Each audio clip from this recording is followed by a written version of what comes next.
Hi, listeners. This is the 80,000 Hours podcast, where we have unusually in-depth conversations about the world's most pressing problems, what you can do to solve them, and why meeting a billionaire is a great cover story for a date. I'm Rob Wiblin, head of research at 80,000 Hours. For most of you, Holden Karnofsky is not going to need any introduction, because he's or maybe even the, driving force behind GiveWell and Open Philanthropy. He was also a guest back in 2018 for our episode 21, explaining one effective altruist-styled approach to doing the most good through philanthropy. He has recently started a new personal blog called Cold Takes and has been publishing a series of essays which lay out the worldview that he and a significant part of Open Philanthropy are now working from as they try to disperse billions of dollars. I think it's an outstanding series, and so naturally I think it made an outstanding episode as well.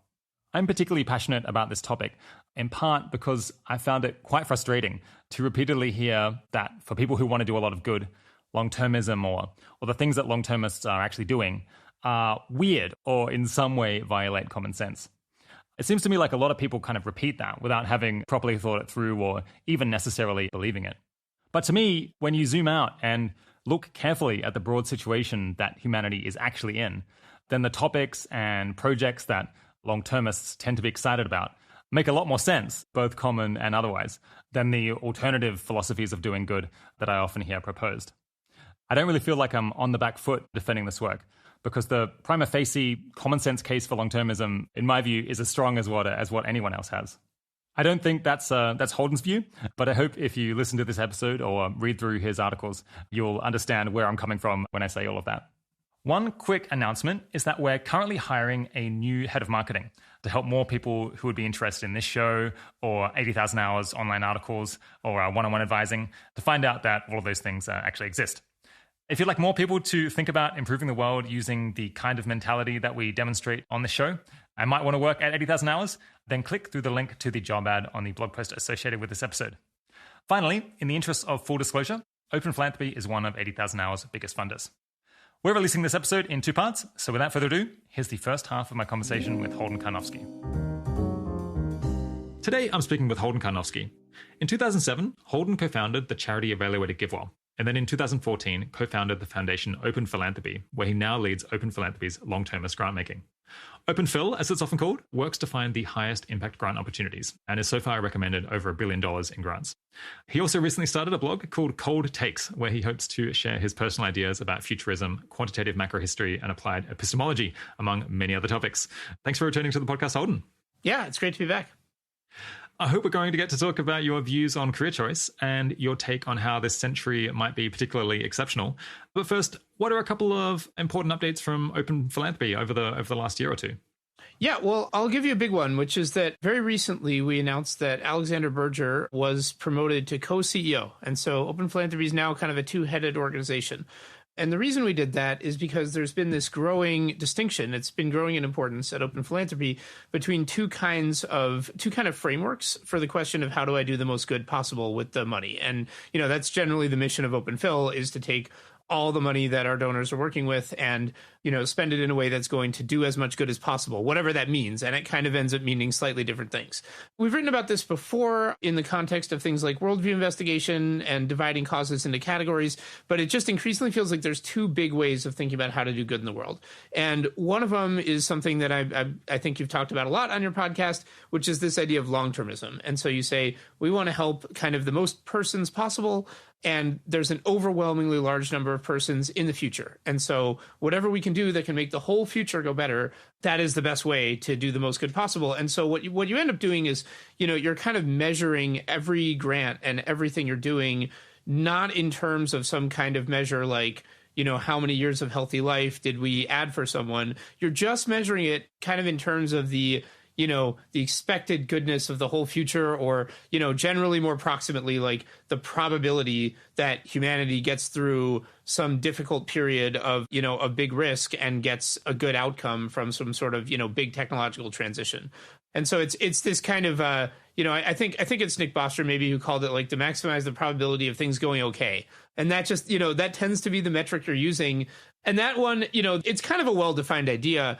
And the other mentality and the other way of doing good is just the more traditional common sense way of doing good, which is to say, it's not all rolled into one bet. It's not all about the long run future. We're going to kind of just do things that are a little bit more like using an unusual quantitative analytic mindset to do things that, would be a little bit more recognizable as, hey, these are nice things to be doing for people. And so global health and well-being tends to measure their work in things like, disability adjusted life years. So that's like how many years of healthy life did we allow people to have more of? Did we avert unnecessary deaths? Did we cause the world to be richer? Did we, reduce suffering? Did we increase happiness? That kind of thing, global health and well-being. And they're just two very different mentalities. And there's a lot of things that are different between the two of them. And Alexander has been increasingly just taking charge of the global health and well-being side. I think he has a really great framework in his head. I think this podcast is coming like shortly after a podcast with him, so I don't need to talk about him a lot. But he's been phenomenal. And there's a couple reasons we made this change. One is that I just thought he was the right person to be officially in charge of global health and well-being. And it's increasingly he'd been unofficially in charge. I wanted that to be recognized. The other thing is that I wanted to be able to personally just really focus. I really believe it's good when you can focus on one kind of problem. And I think long-termism is a very different kind of problem. And so I wanted to kind of get my head all the way into the space of just this long-termist framework to spend my time that way. And so I'm excited about getting to do that. And that's kind of related to me sort of recently becoming like a little more solid in my feeling that the most important century is a serious possibility, that this century could be the most important century, and really wanted to focus on the implications of that. Yeah, I guess Open Phil has been growing in terms of its headcount and its aspirations for how much money to give away.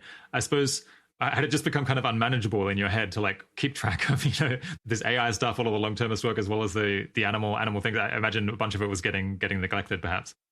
Yeah, I mean, I think you can always use an org chart. I mean, you can always make this stuff work. I mean, the funny thing is Open Phil is going to grow staff and is going to grow its giving. But in the near term, at least, a lot more of that growth is going to come on the global health and well-being side. Like, I think Alexander is going to end up probably running like a bigger team than the whole organization is now. And we're going to have to make that work. But I think there is a big difference, which is that with global health and well-being, you're kind of doing a little bit more recognizable as charity work or as philanthropy. And so you have a lot of grantees and you can deploy a huge amount of capital, and that creates a need to hire a lot of people. And the long-termist side, I've just come to feel that money is not the biggest bottleneck right now. And a lot of what we need to do is we need to be active grant makers. We need to, have a really good vision of how to get that money used more and used better. And I think a lot of the blocker on long-termism right now is it's a really the headspace we're living in, the view we've got of what's going on in the world and what's most important for the long run is just not held by a lot of people. And when you don't really have your head in that space and when you don't really have that picture, it's hard, I think, to be a grantee that we're very excited to fund. So they feel like really different missions. It actually feels like the long-termist team right now should be kind of small, nimble, experimental, improvisational, and just kind of understanding and owning that we don't really know what we're doing. And, we're kind of this early stage organization that is figuring itself out because we don't have a giant pile of giving opportunities to sort through and write the checks to. So global health and well-being is going to have to operate at scale, much bigger scale than we've been at. Yeah, interesting. And I'm just a person who historically, I like to work on really early stage things where we don't know what we're doing. And I like to build them into things that are more mature and that can scale. But, I think there's usually a better person to take them from there. Yeah, it's very interesting. You're saying that I guess you've spent years now trying to increase the amount of giving you're giving within the long-termist portfolio, and just kind of concluded that to some extent you have to drum up business a bit, or bring in new people who have what it takes to start projects, rather than just give money to people who are there already. Which I guess starts to seem almost like building a team, or almost like trying to find people who are good enough to hire in a kind of loose way to do projects that you think are valuable. Yeah, I think that's a reasonable analogy. And I think that's basically where we are. I mean, we definitely give away, tens of millions of dollars for long-termist causes. There's a lot of really great people out there that we fund, but there's a lot more capital available than that. And so, I definitely am not saying we're funding all the good people, because in order to fund all the good people, we'd have to have this incredible searching ability and recognition and evaluation ability. So, it's not that, we got everyone. It's more like, we could spend a lot of time making sure we got every single person. But even then, we'd be, I would be surprised if there's no way that would double the amount of money we're giving away every year. We just have to look in a different direction. All right. We'll come back to that topic later on. Just first off, I wanted to hear a little bit more about your background. And one story that I haven't heard is, so you were at GiveWell for a number of years, and then things changed quite a lot when Kari Tuna and Dustin Moskovitz, who had his significant aspirations to give away billions, possibly, I guess, tens of billions of dollars over the course of their lives. They got in touch and were, I suppose, interested to hear your thoughts on how they could do that more effectively. Yeah, how did you feel personally when they emailed or called you? What's the background there? Yeah. So the story of how the first meeting happened is just kind of funny. So what happened was that we got an email, I think from a mutual friend connecting us to Dustin and Carrie. And, he's just kind of like, hey, do you want to meet and talk about giving? I don't remember exactly what he said. And I kind of looked him up and I was like, he's the world's youngest billionaire. And then somehow, I don't know how, and I don't have any defense of this, but Ellie and I were just like, this just doesn't seem very high priority. I don't know why. I don't know how we reached that conclusion.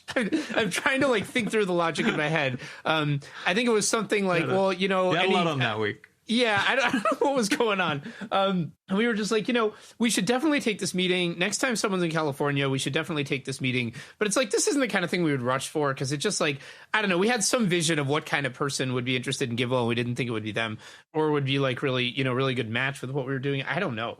But then at the same time, I really wanted to go to San Francisco because there was this girl that I had recently become single, and I wanted to go on a date with her. And I had a dilemma, which is I didn't want to just show up in San Francisco being like, hey, I came out to go on a date. I don't know. I just thought that would be weird. And so what I did is Ellie and I made an agreement, which is that I paid for the plane ticket to go out to San Francisco to meet Carrie and Dustin. But then I got to kind of officially say, if anyone asked me, that I was there to meet Carrie and Dustin, not to go on a date with this girl. So that was what Carrie and Dustin meant to me at the time, was just a cover story. And, and then we had this meeting, and it was this wonderful meeting. And they were just, I almost never hear someone say this when they're a big philanthropist like that, is they were just like, we just want to do the most good possible. And I asked all the questions you're supposed to ask, but what do you care about? And what do you want to do? They were like, the most good possible. So it was this amazing meeting. And, I kind of shared a lot of my early opinions with them. And then after that, Carrie followed up and kind of said that, she was really excited to work together closely. And they offered an initial donation. And it was, it really got off to a very fast start. And, we were very excited talking about it, saying, hey, GiveWell's cool, but I don't know if it's the best product for someone like them. Why don't we try this thing, GiveWell Labs, where we, it started as just trying to give away $1 million as well as we could with no special rules and criteria like GiveWell had. And so it was awesome. But yeah, it just the original thinking, I don't know. It was a cover story. And then the girl that I was going on a date with, now we're married, and by the time this podcast comes out, we will have just had our first kid. So that also was good. So it was a good trip. It's a huge weekend. Yeah. Wow, nice. I guess, did you find it kind of intimidating at all? I suppose it sounds like you didn't really appreciate how important a meeting this could potentially be. So you were kind of going in unbothered. Yeah, unbothered is a good word for pretty much how I would interact with anyone in those days, and kind of still now, I would say. And it's not necessarily, I wouldn't say that's a good idea in every case, but I think it was good in that case. Yeah. You might be the wrong person to ask this to, but over the years, you've had to manage some pretty important relationships where, how well these relationships go kind of influences a lot how your life goes, or how at least your career goes. And I know a bunch of people out there whose work has this kind of property that a big thing that they spend their time doing is figuring out how to manage this relationship with someone who's much richer or much more significant or influential than them. And they've got to make sure they don't annoy them. And I think many of them find that quite anxiety inducing. And when I've had to do that in the past, I find it incredibly anxiety inducing as well. Do you have any kind of tips for people who find themselves in that sort of position? Yeah, I don't know. I kind of have tips that'll work for some people and not others or something, or maybe I'm just the wrong person to ask. So, for me, I've just always been, rightly or wrongly, and maybe wrongly in some sense, but just not very attentive to that stuff. And it makes me really unhappy when people treat me that way. Like people who are, let's say report up to me, or they're a grantee of Open Philanthropy, and they approach me as this very scary figure you have to be very careful with. You should never argue back. You should never that makes me really unhappy, and I don't like it. And I've never really treated people people who I'm really trying to build a relationship with. I've never really treated them that way either. It's just been a little bit more like a a peer attitude or a friend making attitude, which is, this kind of very naive, be yourself. All right, well, if this person doesn't like me, then I should move on and find another person to work with, and I think there are definitely cases where that can work incredibly well. And there's probably cases where it backfires hugely. It depends what kind of person you're dealing with. An advantage of it in my case is it's just got a selection effect. So it just means that, and I think generally whatever you're doing, if you have some, if you have a style that's very consistent, then you're going to bounce people who don't work with it, and you're going to attract people who do. And so that in many ways is better than kind of having these relationships that are hanging by a thread. Well, you constantly have to be somewhat insincere or kind of put on an act. I guess it's exhausting, exactly. and it might well not work anyway. Exactly. And look, I mean, there's a lot of good to be done that way too, especially when the relationships are high stakes enough. But actually, I mean, there's a fair number of billionaires out there. There's not infinite, but there's, so it'd be different if you're dealing with like, a head of state. There's only one. There's a fair number of billionaires out there. So I think it made some sense to just, I think if we had somehow found a way to give one exactly what they wanted and build, it would have been a much more fragile partnership. And the thing is that GiveWell always grew up in this world of charities and philanthropy advising that was all about the donor's needs and all about making the donor happy and all about catering to the donor. And as donors, we didn't like it. It was like we were trying to give away just, a few $1,000s as hedge fund people in our early 20s. And, we didn't like the way that it was just every conversation turned to what we wanted. We were trying to figure out how much good they were doing. And so GiveWell was always just this, zig when everyone else is zags. And so our sales pitch was kind of like, we don't care about you, which, this kind of backward sales pitch. That's just like, every other philanthropic advisor, their whole mission is to say, what do you care about? And GiveWell would show up and be like, we don't care what you care about. We're going to help other people as well as we can. If you like that, you can give there. If you don't, then that's too bad because we're not doing custom research. And that was always the attitude. It's like, when it's unique and when there's nothing else like it, you can form a more robust relationship if there is someone who likes that than by trying to, conform yourself exactly to someone. But that does not mean that's the advice I'd give everyone. But I think it's kind of a shame to miss out on it when it would have worked is the thing I would say. Yeah. You mentioned that I guess people sometimes have a deferential attitude now. The thing is, Open Phil is kind of a big deal and you're kind of a big deal. Do you have any fond memories of the kind of things that you were able to do with GiveWell and Ellie Hassenfeld, just running a scrappy organization back in 2007 or 2011? The kind of thing that you couldn't or just wouldn't do now that things are more professionalized? Most of the tangible stuff I can think of that's different seems better now. I mean, the way that I used to spend my time, I think I spent a whole week trying to unravel our finances or something at one point. So, I mean, most of the tangible stuff I think is just better now. We're able to do so much more. There's a lot of great people. The things that I can that come to my head. I mean, we moved all of GiveWell to India for 4 months. I mean, that's not a thing we would really be able to do today, although with all the remote work, maybe, but that was a cool thing to be able to do. I liked having a blog where I was just able to rant. I would write a post in an hour and just put it up. And, and a lot of times I'd be talking about something that was fun for me. I don't know that was actually a good idea. Yeah. I think that the new blog I'm going to have is probably closer to that than other stuff I've done in a long time, but it's still not going to be like that. I mean, that was just kind of fun. But again, a lot of this stuff, it's I don't know, it was fun. Was it actually a good idea? Not really, and I think most of the things that have changed for the better in terms of, how good they are. I have said that I just don't enjoy heavily hierarchical interactions. So in terms of how it feels, I like to have peers more than the standard report relationship when I can. And generally in practice right now, I can't. Yeah, that is a shame. But I guess I suppose actually with colleagues you've had for a long time potentially, or people you've been line managing for many years, maybe it does become more of a pure relationship gradually, or they begin to trust that you actually do really mean that. Yeah, it's more like that. It moves in that direction. All right, let's push on to our first big topic for the day, which is this series of blog posts that you've been working on and are now gradually releasing called The Most Important Century, which is going on your Cold Takes blog, which we'll link to. I've been lucky enough to get a bit of a preview of them.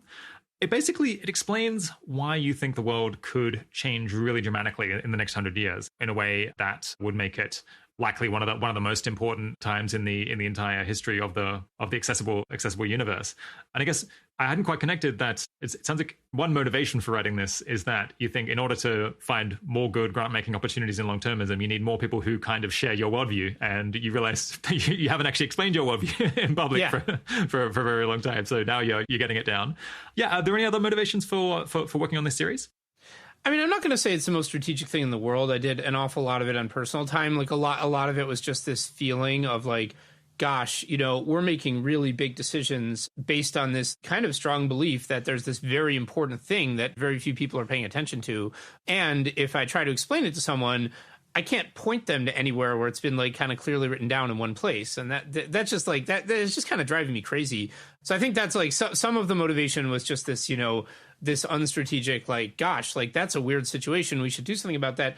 Yeah, it's definitely true that also in my mind, I'm thinking, well, a lot of what's holding us back is that so few people kind of see the world the way we do, or are looking at the thing we're looking at when they think about what's most important. And so maybe having something you could read to see what we think is most important would be really good, which there kind of hasn't been, so that's in terms of the, personally why I've written these posts. I think it's also good, though, to situate it in the context of the larger project Open Phil has been engaging in over the last 2 years, which is that, or 2 years, I don't know, a little bit longer than that. But the long-termist team has been thinking for a while, we are really making very large decisions about large amounts of money and talent on the basis of this hypothesis that different people would put different ways. But I would basically say the hypothesis is that we could be in the most important century of all time. And, you could also say, well, if there's only an 0.1% chance that we're in the most important century, then maybe a lot of the stuff follows. I'm not really sure it does.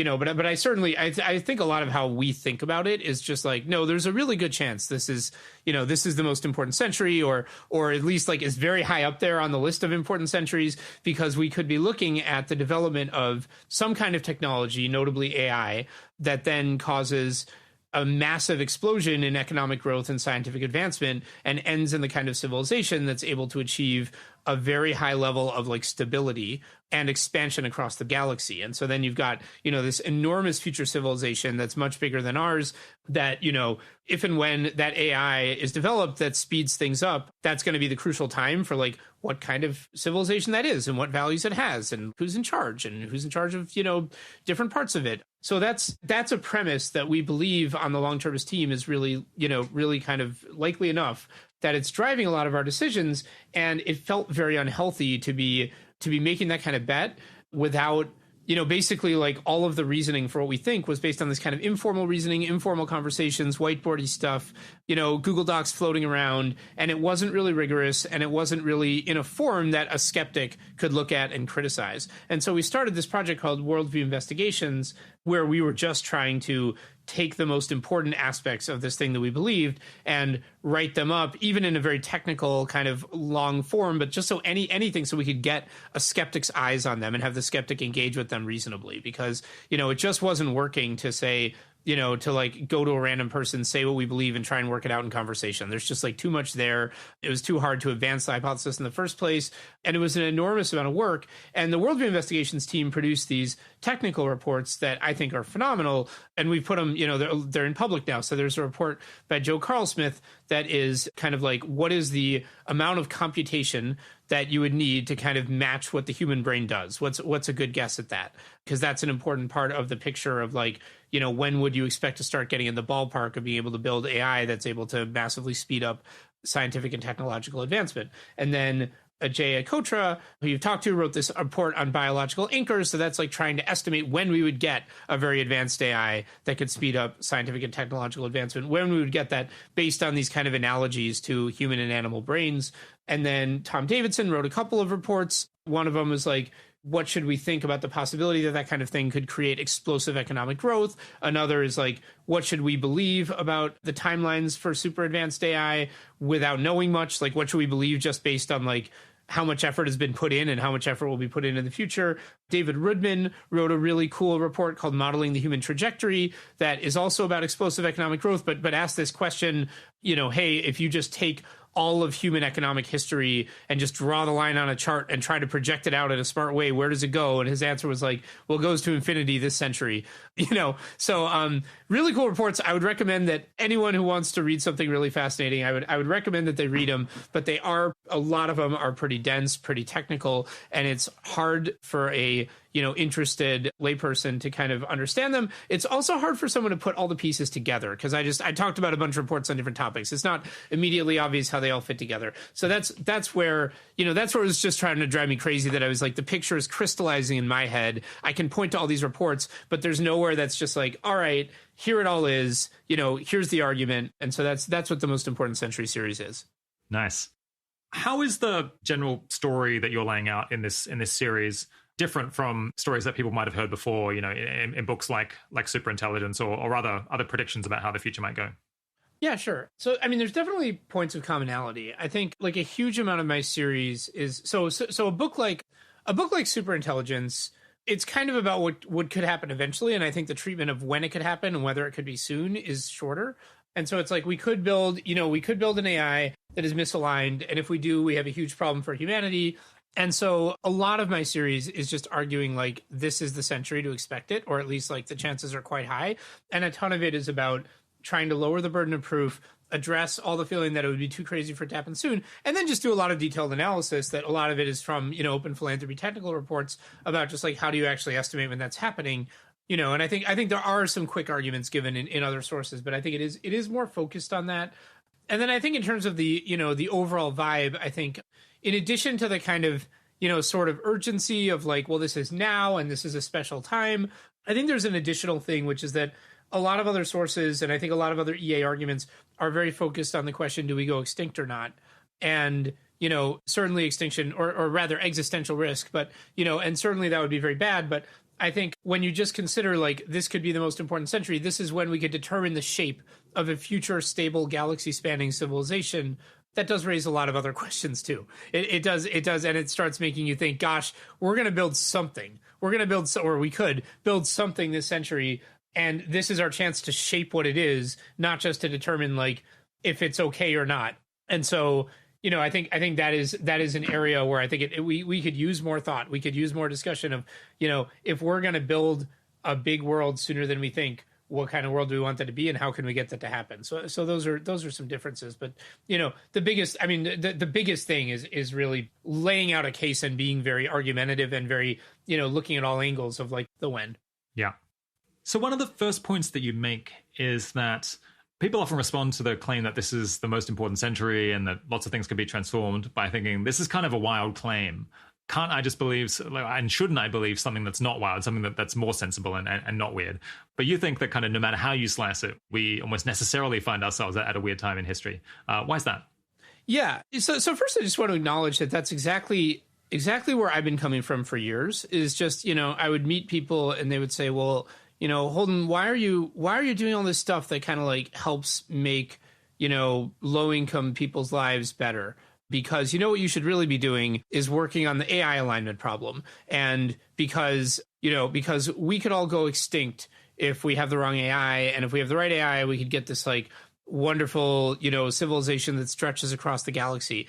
And I would just be like, I don't know. I would just say like, I feel like there's a burden of argumentation here. Like we're funding organizations, giving out bed nets that have been like shown in randomized controlled trials to improve people's health. And you're telling me it would be a better use of time to like worry about this thing that would be the most important event in all of history, like happening like pretty much in my lifetime. Or maybe you think we should be preparing like hundreds of years in advance, but that's got its own issues. And I would just, it was just hard to articulate exactly what the problem was. But, now having thought about it more, I would say kind of the problem was like, it's in some sense a big claim that at initial look seems to need a lot of evidence. And one way to put it, which, I think this has been put in a piece by Will McCaskill, among other things, is like, so now I've formulated this hypothesis. Different people would put it different ways. I've formulated it as most important century. Might not be the literally most important. Might just be like so high up there that you should really pay attention. But let's say it's the most important. And it's like, well, there are a lot of centuries. And especially if you think we're going to get this galactic civilization, there are a lot of centuries. So the initial position of saying this is the most important out of all of them, well, you need to argue for that. Like that's kind of a high burden of proof to overcome. So that's one way of thinking about it. But there's a lot of ways of thinking about it. So another thing I would think is just like, well, for hundreds of years, like before any of us were alive, the economy's been growing at like a few percent a year. And you're talking about this explosion in, growth that takes us to this like, kind of super advanced civilization. And again, it's like anytime you talk about, well, it's always been this way, but now it's going to be that way. And it's like, you need to provide evidence. You need to argue that. Like, this is not just a thing you can be like, well, Holden, doesn't it kind of seem like this could happen? And so that has always been a blocker for me. And it's always been like, this stuff is really interesting. I'm really fascinated by it. It's hard for me to really buy into it and get my head there. And so a lot of what we've done with the worldview investigations is examine that intuition and examine different angles of it. And a lot of what I'm trying to do with this series is kind of not only talk about, the fact that Ajaya's report estimates that you would get transformative AI this century, but also talk about all the ways in which that would be a strange event and why we think it's still reasonable to place a good probability on it. And a lot of the series is about that. And so, what a lot of what I've just kind of learned, I guess, is that when you just zoom out and look at the whole human story or the whole galaxy story, it doesn't look like, well, things have been kind of normal for a long time and now all these people are saying it's about to change. It looks more like, gosh, we just live on this rocket ship that took off 5 seconds ago and nobody knows where it's going. And it's all a matter of the timescale and the timeline that you're looking at. So if you're thinking about your lifetime, your parents' lifetime, and their parents' lifetime, then, economic growth has been about 2% a year. And so the world has changed a fair amount every year, but not a huge amount any year. And it just kind of, if you plot it on a chart, if you plot the world economy on a chart, it just looks, on a log chart, it just looks like a line going up, just like a very boring line. And, and so last year was really crazy because of COVID. But, most of the years of my life, it's like, well, there have been some cool new computers, but, we don't seem to be on pace for anything really crazy to happen. And then when you zoom out and you just say, what is the story of history to date? And there's a couple ways you could look at it. So one way you could zoom out and you could say, what is the human history? And the human history is the economy in some sense, is that you could think of it as being like a few thousand years old. And it's been accelerating. And so it used to grow much slower than now, and it's been accelerating. And this is actually an incredibly high rate of economic growth by historical standards. It's also the highest it's ever been. And, it's at this kind of like rate that could only be sustained so long. And so when you look at a chart of economic growth over the last 5,000 years, it looks like really weird. And it looks like this line that's kind of getting steeper and steeper. Kind of a flat line and then a vertical line. Yeah, exactly. If you zoom out even enough, on a log chart, it looks that way. And I know every time I show this chart to someone, they're like, did you log it? And then I'm like, yes. And they're like, well, log it again. It's just like, it looks weird. And there's no way, you can't plot this chart in a way that's not going to make it look weird. Well, anyway, we could get it. There's a way that makes it look a little less weird, but weird in another way. So that's like one way of thinking about it, is just like, no, we're in this strange time of economic acceleration, and the few percent a year growth is like a couple hundred years old out of thousands of years, and things are very unstable and wacky stuff is happening. And this is a weird time in our history. And then if you zoom out even further, and then the story I would tell is, I would say, the universe is about 14 billion years old. Life on Earth began a few billion years ago. And then if we do build this kind of galaxy scale civilization, it should probably be around for tens of billions of years. So when you're thinking about billions of years, and then you're like, humanity is a few millions of years old, and the computers are like 70 years old. And then it's just like, space travel. The first space travel was less than 100 years ago. So then it just looks, if you try and make a timeline, it's again, you get this thing that just looks like totally busted, because all of the interesting events just happen in the same pixel of the timeline. And again, you can try to log it, but it doesn't help. And, it's just, we live in a really weird time. And if you think we're ever going to have this galaxy scale civilization, if you think it's going to happen, that we're going to start building it anytime in the next 100,000 years, then you have to think that we are among the earliest intelligent life that's ever existed in the galaxy, and that we just live in this really strange time when kind of anything can happen. And so it's that perspective that has kind of made me think, we live in a really strange time. Weird stuff is happening. Anything could happen next. And as people trying to make the world go better, we should really be thinking, what is the next crazy thing that's going to happen? Not be thinking, okay, here we are, things happen year to year. How do we, not only thinking, how do we help people in the here and now? Although I'm glad Open Phil continues to do that as well. So I guess there's kind of various different ways in which things could play out. So one possibility would be that things go kind of as you're laying out here, that we get increasing economic growth, maybe even accelerating economic growth, and then we do go to space. We have AI. The future looks extremely different and much bigger, and there's a lot more stuff going on. It's one path, in which case we're at the beginning of that, out of a timeline of millions or billions of years. So that's pretty wild. An alternative would be that we go extinct or we just disappear and none of this stuff happens, in which case a collapse around about now or in the next few hundred years, that kind of makes this seem like an interesting time in history as well.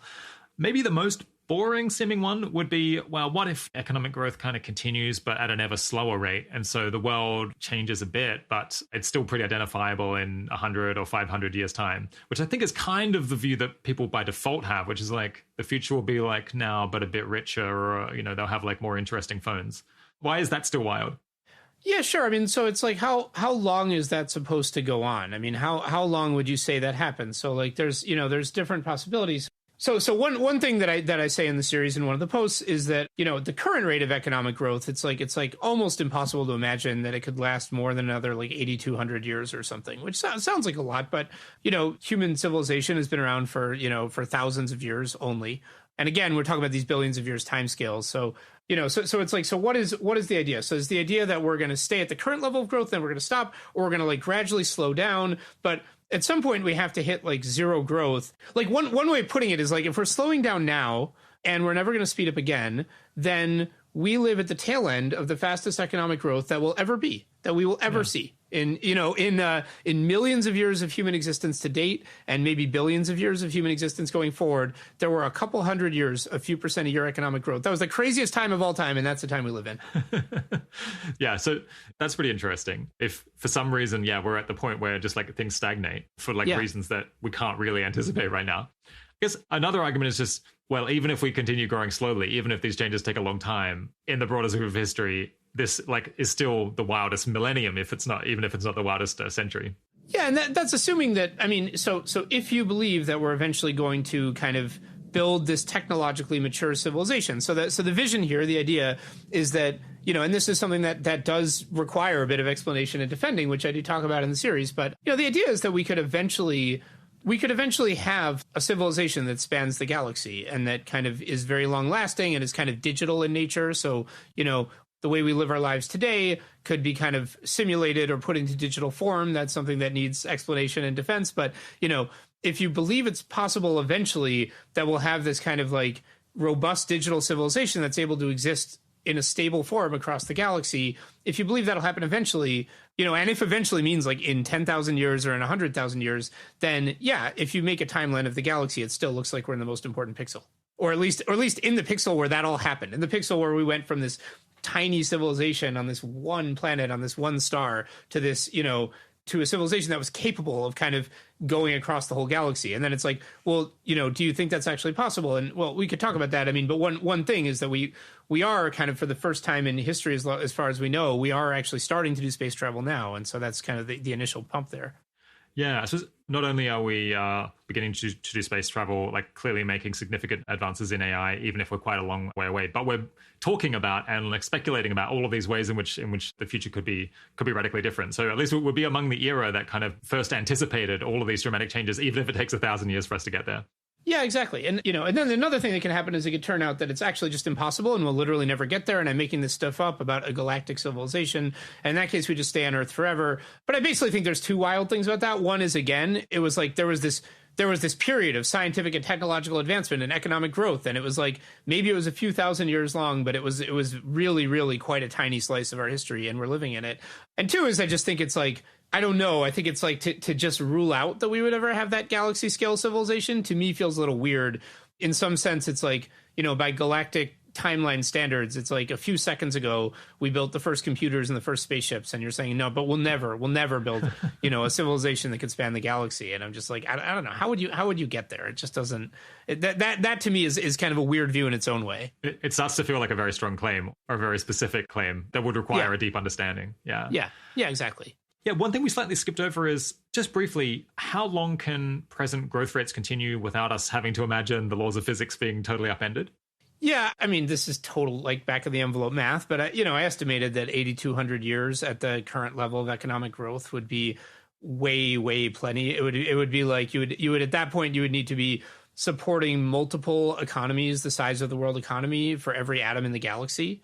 And then if the rate continued, it wouldn't take long for the numbers to get even wilder. And so, so it's just like it's so hard to imagine that 10,000 years of this level of growth. I mean, it's very hard to imagine how that could be. And if it could be, it would be a very, very strange civilization that was able to pack that much value in per atom. It's a little hard to imagine that we'd still be like walking around in the same kind of bodies that we're in now and things like that. Yeah.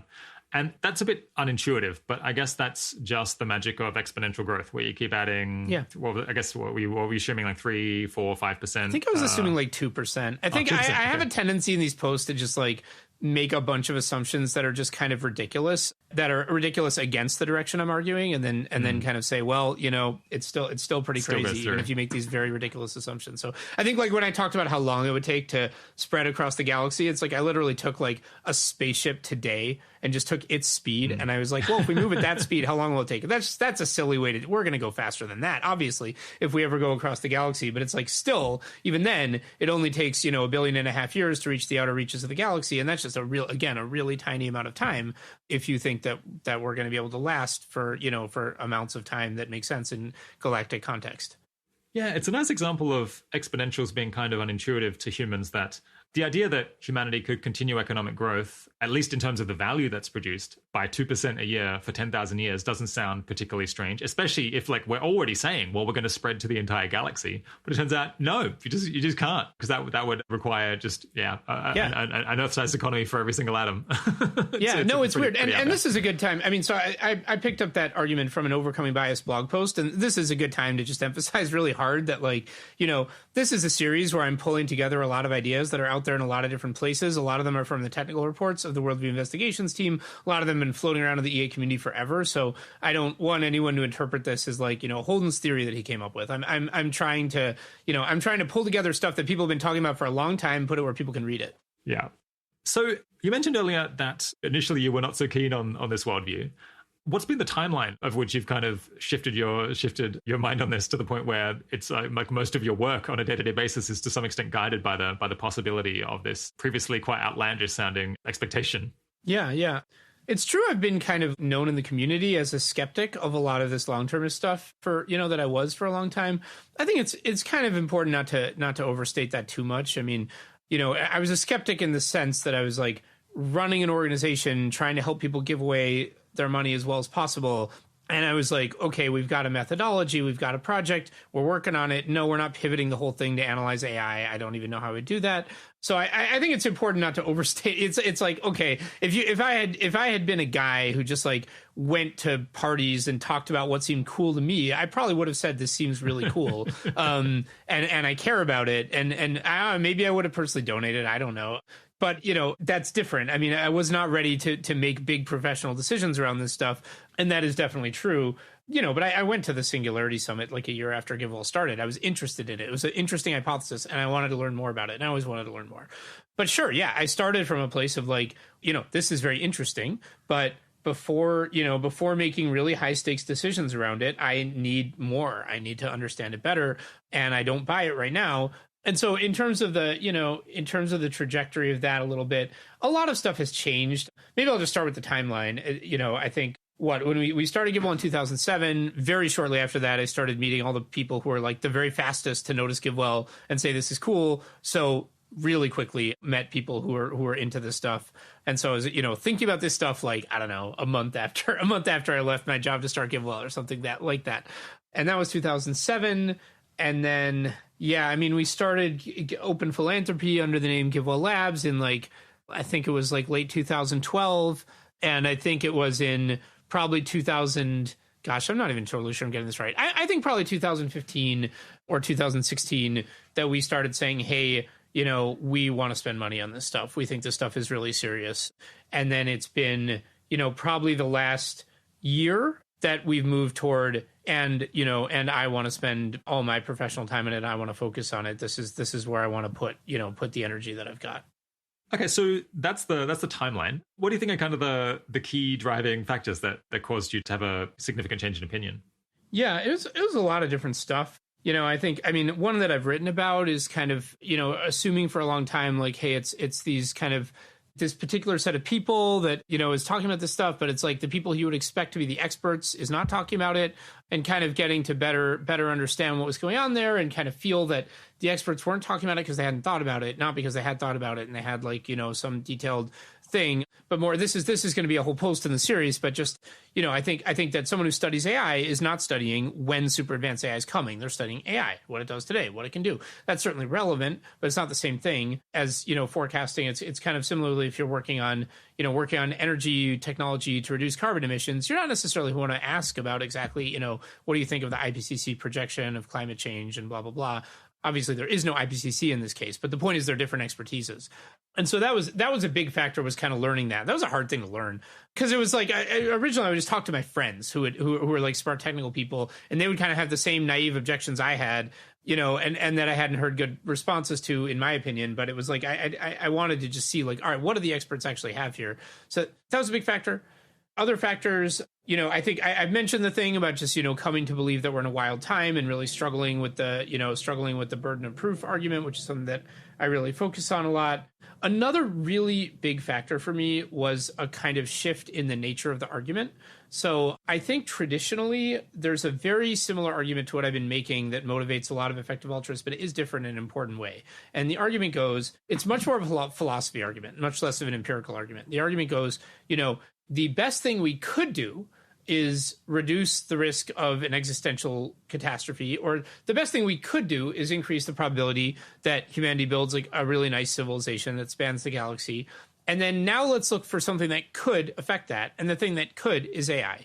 And so now, if there's any reasonable probability, that's what we're going to work on.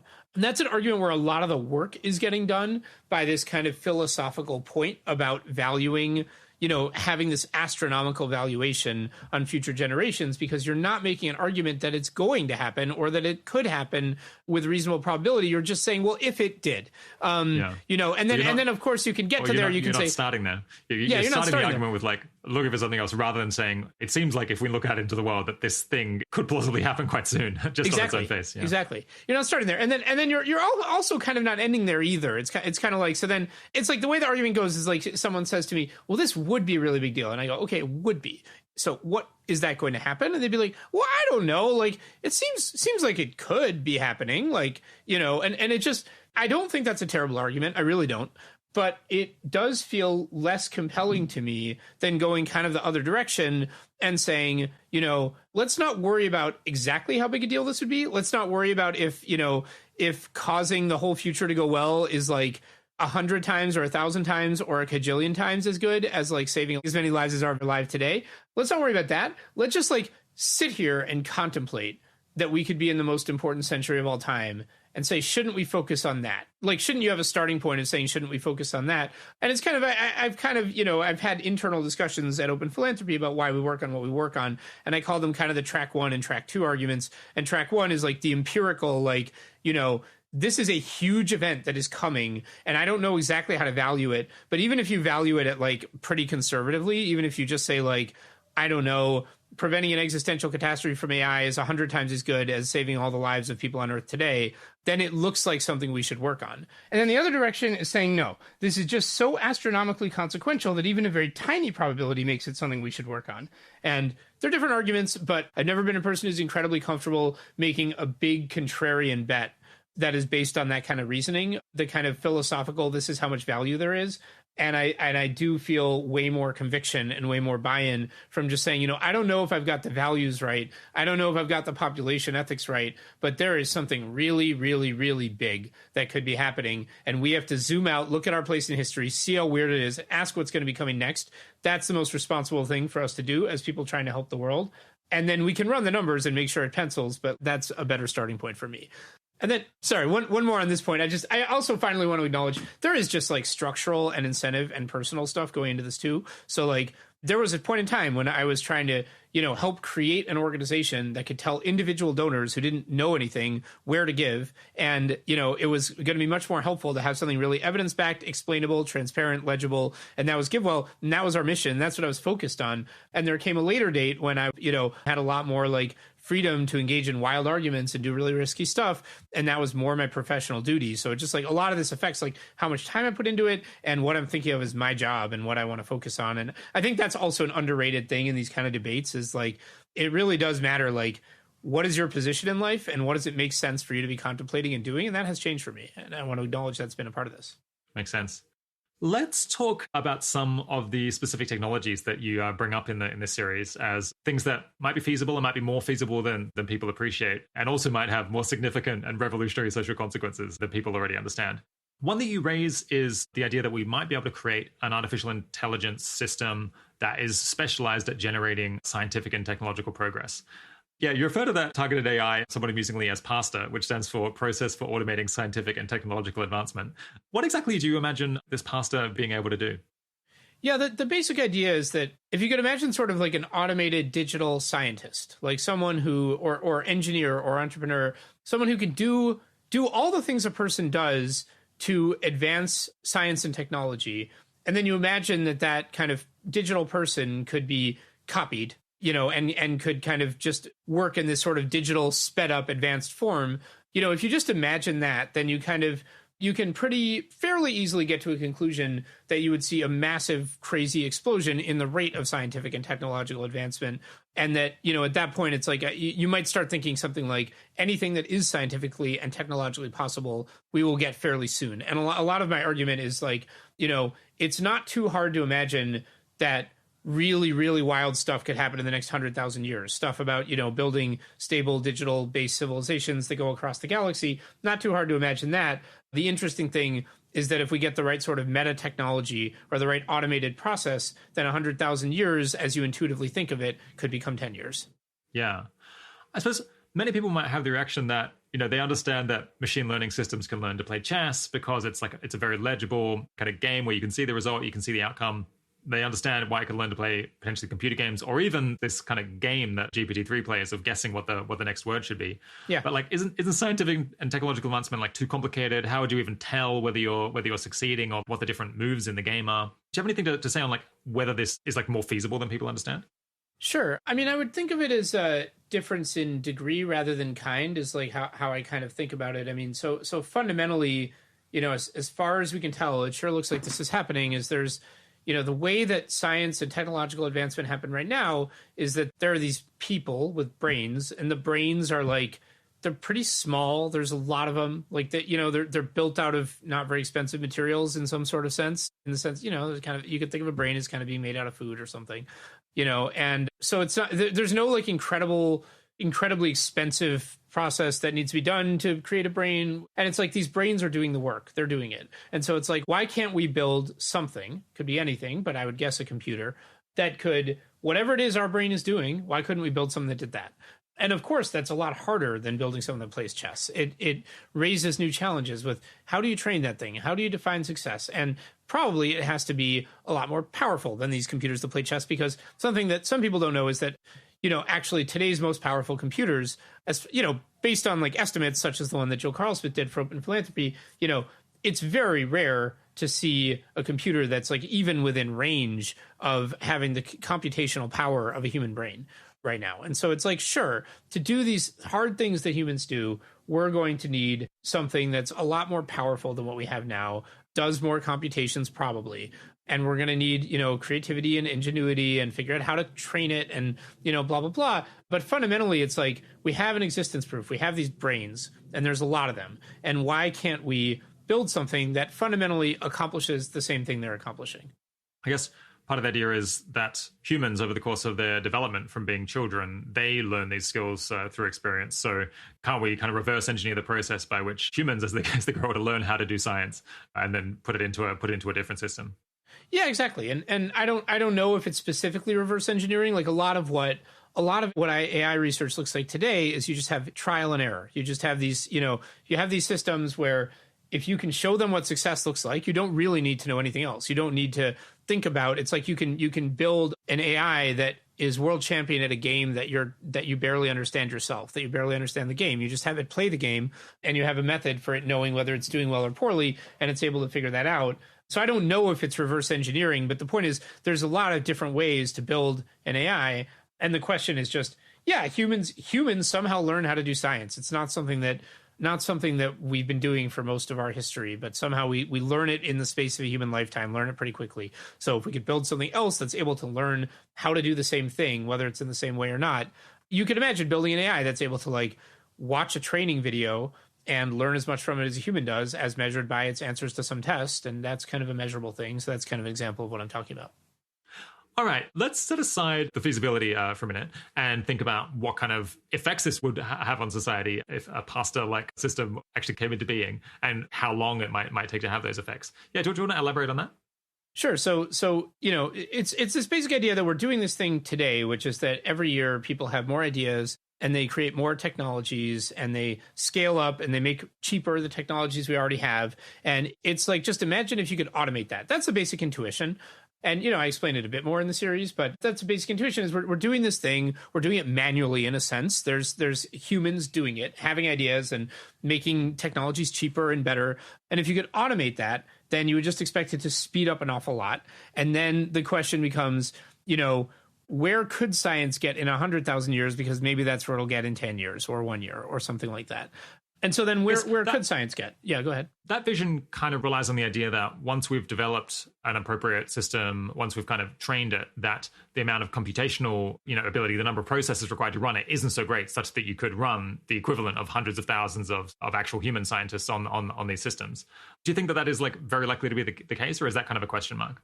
Yeah, I mean, you definitely have to get off the ground. So if you had like one sort of thing that was automated that could do what a human could do, but it costs like the entire world economy to run that thing for a year, then yeah, the things I'm talking about would not happen. And a lot of the, a lot of the analysis that is done in like the biological anchors report is about cost. And it is about, when will we get to the point where it's like an imaginable amount of money, like a government might actually do this. It might actually be affordable to, to create these things. It might be economic. It might have returns.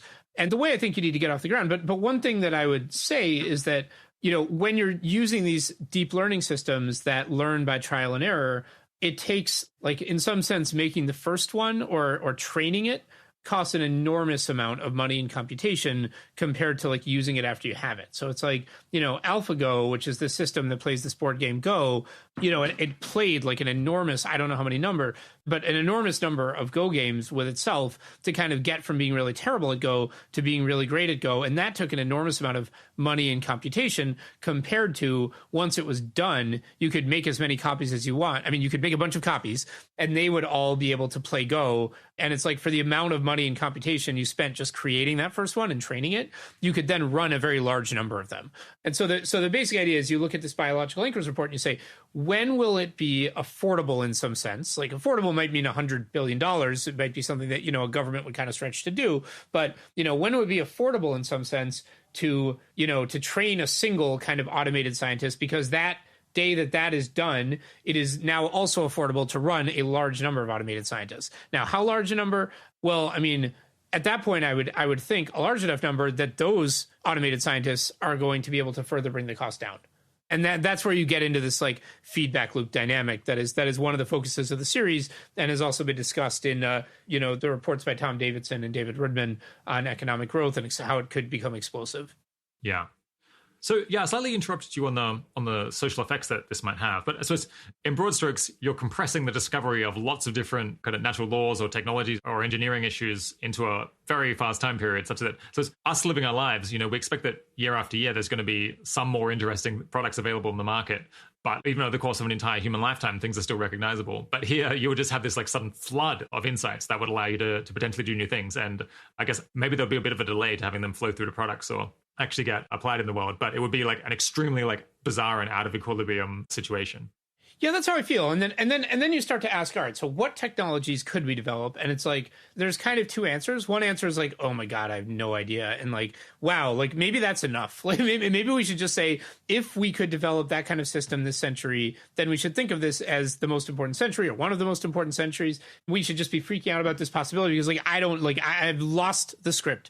Once we've got the ability to automate science to get to where we might be going in 100,000 years, but to get there in 10 years or 1 year, gosh, like we should just really worry about that. And that should be what we're spending our time and energy on, like what could happen there. But if you want to get specific about it, what I like to do is I like to have like one or two concrete examples of specific stuff so that you could see just how crazy it could get, and then think to yourself, it could probably get even crazier than that if there's other stuff we haven't thought of. And so a particular kind of technology that I focus on a lot in the series is this idea of digital people. And I focus on it because it's a very simple idea. My guess is it will eventually be feasible. It's the kind of thing that science would get us to in 100,000 years.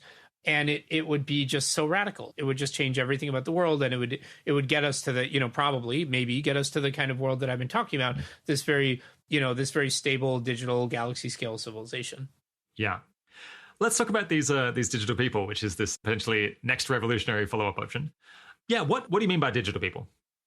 Yeah, so the basic idea of a digital person is like a digital simulation of a person. So it's really like if you just take one of these video games like The Sims, or I use the example of a football game because I was able to get these different pictures of this football player Jerry Rice, as every year they put out a new Madden video game, and so Jerry Rice looks a little more realistic every year. It's like you have these like video game simulations of people, and if you just imagine it getting more and more realistic until you have a perfect simulation. So you imagine like a video game that has a character called Holden and just does everything exactly how Holden would in response to whatever happens. That's it. That's what a digital person is. So it's a fairly simple idea, and it just in some ways is a very far out extrapolation of stuff we're already doing, which is what we're already kind of like simulating these characters. I guess that'd be one way to look at it. I guess the way I've usually heard it discussed or introduced is the idea that, well, we have these brains and they're doing calculations, and couldn't we eventually figure out how to basically do all of the same calculations that the brain is doing in a simulation of the brain moving around? Yeah, exactly. Yeah, you would have a simulated brain in a simulated environment, and that is another. Yeah, absolutely, that's another way to think of it. So this is kind of a fairly out there technology, the idea that we would be, able to reproduce like a full human being, or at least like the most important parts of a human being running on a server. I think that is likely to be possible. I mean, I think it's kind of similar to what I said before, is we have this existence proof, we have these brains, there's lots of them, and all we're trying to do is kind of build a computer program that can process information just how a brain would. And so if you kind of imagine like a really expensive and dumb way of doing it would be to just simulate the brain in all its detail, just simulate everything that's going on in the brain. There may just be smarter and easier ways to do it where you capture the level of abstraction that matters. So maybe it doesn't matter what every single molecule in the brain is doing. Maybe a lot of that stuff is kind of random. And what really is going on that's interesting or important or doing computational work in the brain is maybe the neurons firing and some other stuff. And, you could simulate that. So, but basically there's this process going on. It's going on in a pretty small physical space. We have tons of examples of it. We can literally study animal brains. We could just we do. I mean, neuroscientists just pick them apart and try to study them and see what's going on inside them. And so I'm not saying we're close to being able to do this, but when I try to think about why would it be impossible? Why would it be impossible to build an artifact, to build a digital artifact or a computer that's processing information just how a brain would? And, I guess I just come up empty, and I can't prove it. I can't prove that this is possible. I think this is one of the things that Open Phil hasn't looked into, because we generally do find it intuitive and haven't had a ton of pushback on it, but that might have something to do with, which particular skeptics we're encountering. And it's something we could certainly do a more in-depth investigation of in the future. Yeah, but the basic argument is just it's here, it's all around us. Why wouldn't we be able to, to kind of simulate it at some point in time? Are you envisaging these digital people as, being conscious like you and me, or is it more like an automaton situation? Yeah, so I think one of the things that's come up is when I describe this kind of idea of a world of digital people, a lot of people have the intuition, well, even if digital people were able to act just like real people, they wouldn't count morally the same way. They wouldn't have feelings. They wouldn't have experiences. They wouldn't be conscious. We shouldn't care about them. And that's an intuition that I disagree with. It's not a huge focus of the series, but I do write about it.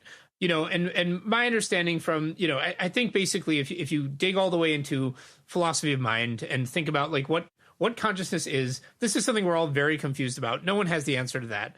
But I think in general, there isn't a great reason to think that whatever consciousness is, that it crucially relies on being made out of neurons instead of being made out of microchips or whatever. And one way of thinking about this is I think I'm conscious, and why do I think that? And is the fact that I think I'm conscious, is that connected to the actual truth of me being conscious? Because the thing that makes me think I'm conscious has nothing to do with whether my brain is made out of neurons. If you made a digital copy of me and you said, hey, Holden, are you conscious? That thing would say, yes, of course I am, for the same exact reason I'm doing it. It would be processing all the same information. It'd be considering all the same evidence, and it would say yes. And so there's this intuition that whatever it is consciousness is, if we believe it's what's causing us to think we're conscious, then it seems like it's something about the software our brain is running or the algorithm it's doing or the information it's processing. It's not something about the material the brain is made of, because if you change that material, you wouldn't get different answers. You wouldn't get different beliefs. So that's the intuition. I'm not going to go into it a ton more than that. There's kind of a thought experiment that's kind of, interesting that I think I got from David Chalmers, where you imagine that if you took your brain and you just replaced one neuron with like a digital signal transmitter that just fired in all the same exact ways, that you wouldn't notice anything changing. You couldn't notice anything changing because your brain would be doing all the same things and you'd be reaching all the same conclusions. You'd be having all the same thoughts. And then if you replaced another one, you wouldn't notice anything. And if you replaced them all, you wouldn't notice anything. And so anyway, so I think there's some arguments out there. It's not a huge focus of the series. And I don't have a lot more to say about it for now, but I think it is the better bet that if we had digital people that were acting just like us and the brains were doing the same, the digital brains were doing the same thing as our brains, that we should care about them and we should think of them as people, and we probably would. So even if they weren't conscious, because they would act, yeah. I mean, yeah, well, we'd be friends. They with would them. complain. I mean, we'd talk the same way that we would relate to them. Like it would just be, there are people I've never met, and they would just be like any other people I've never met, but I could have video calls with them and phone calls with them, and so we probably will and should care about what happens to them. And even if we don't, it only changes some of the conclusions. But I basically think that digital people would be people too. Yeah. Yeah, I mean, the argument that jumps to mind for me is if you're saying, well, to be people, to be conscious, to have value, it has to be run on meat. It has to be run on these cells, like with these electrical charges going back and forth. It'd be like, did evolution just like happen to stumble on the one material that could do this? Like, evolution presumably didn't choose to use this particular design because you'd be conscious. So like, why would there be this coincidence that we have the one material out of all of the different materials that can do these calculations that produces more value? That's an interesting way of thinking of it. I mean, if I were to kind of like devil's advocate, I would be like, well, maybe every material has its own kind of consciousness, and we only care about the kind that's like our kind or something. But then that would be an interesting question, why we only care about our kind. Yeah. Okay, yeah, setting aside the consciousness issue for now. Yeah, this idea of digital people kind of appear regularly in movies and computer games and so on. But the designers of this fiction don't take it to what I would think is the natural conclusion, which is that society would be just massively, completely upended by this. What are the most important novel properties of running human minds as software rather than as these difficult physical systems that we don't know how to intervene in? Yeah, so a lot of times when people talk about digital people, or often the term used is mind uploads, which I chose to go with digital people for reasons I go into, but are not that interesting. A lot of times people just focus on the immortality bit. They're just like, well, now you're digital, so you can live forever because there's no reason you have to age because you're virtual. And, I think that's kind of interesting. I think it's really not. I mean, I like thinking about ways the whole world could be just like radically transformed. And that I think is smaller than a lot of the things that could come of digital people. And so, when you just start with a very simple idea. Just imagine that we were virtual. Just imagine that we could do all the ththings with us that we could do with software. And what are some things that you can do with virtual people today, like these video game characters that you can't do with real people, and some things you can do. So one, you can run them at different speeds, which you can basically do with, software tends to have that property. You can copy them, make like kind of perfect copies of them starting from any state. Software tends to have that property. You can put them in whatever virtual environment you can code up. So if you have, a virtual football player, you could put them in a virtual tennis match or whatever. You kind of have this complete control over what environment they're in. It's just whatever you can code. And so those are key properties. And I think you just take those three properties and the kind of implications I've listed. So one is especially the copying, I think would mean that there's this, enormous amount of productivity that becomes possible. This self-accelerating feedback loop of, more people have more ideas, and then the more ideas lead to more resources, and then the more resources lead to more people. And so, just being able to copy people, it's like you could, instead of an organization being like, well, we need to do this project, we need to hire a bunch of people and train them, they might just take whoever's already best at doing whatever they need done, make as many copies of them as they need, make each copy start from a state where they're just coming back from a vacation. They're really excited to get to work. And a lot of this stuff is laid out in a lot more detail in in the book of Age of M by Robin Hanson. So there's the productivity aspects. There's this idea of kind of having an easier ability to kind of do reflection and learning about human nature and behavior. So, I'm always been very interested in social science, in reading social science papers. That's my background, from GiveWell, is kind of saying, do bed nets really help people? Does nutrition really help people? And it's really hard to answer questions like that because you have some people who got good nutrition and some people got bad nutrition, and you're trying to see how well they're doing. And the problem is that there's lots of things that are different between people who get good nutrition, people who get bad nutrition. Generally, people who get good nutrition tend to be wealthier and more educated and all kinds of things. And so what do you always wish you could learn? The study you wish you could read is one where there were a bunch of actual copies of the same person. And some of them got the intervention, some didn't. And now we see how that changes. But you can't do that until you have digital people. The closest thing right now is a randomized controlled trial. Those are very expensive. They take a long time. You need a large number of people because you're not actually using copies of the same person. So you're hoping the randomization washes out with the large numbers. So yeah, the ability to learn from the experiences of actual copies of people as they try different things and do different things, that could be big. And another thing you could do, there's all this stuff I wish I had time to read and think about and do. I wish I could just try spending an entire 3 years of my life meditating and seeing how that changes me. But I just have to make all these tough choices about how to use my time. But you could have people, making copies of themselves to try all these different things, learn all these different things, study these different things, explain them back to themselves, essentially. And so I think there's this whole, set of ways in which, I would say over the last few hundred years, we've made much more impressive progress at understanding the world than understanding ourselves, understanding human nature and behavior. I think that could change with digital people. Then there's this, this virtual reality aspect where, like I said, I mean, you could kind of have digital people experiencing whatever. That could be a really good or a really bad thing. It's just if you didn't have human rights for digital people and they were at the mercy of whoever's running their environment, then they could be manipulated, they could be tortured, it could be really, really dark. If it was well done, there's no need that we need to have aging or death or disease or violence, or any kind of force. You could have people just changing their appearance, appearing however they wanted to, experiencing whatever they wanted to. And then I think the big ones for kind of the purpose of the series have to do with the stable galaxy scale civilization. So I think, if you are digital people, then you can run anywhere you can run a computer. And you could probably run a computer anywhere that you can find metal, energy, and some other stuff like you need something to cool it. But everything you need you can find just all over space. You don't need to find this wonderful planet that's just like Earth that has the right temperature, has the right amount of water. You could basically anywhere you can get a bunch of metal and a bunch of solar panels and build these computers, you could have digital people there. So you could have them at every star, every solar system.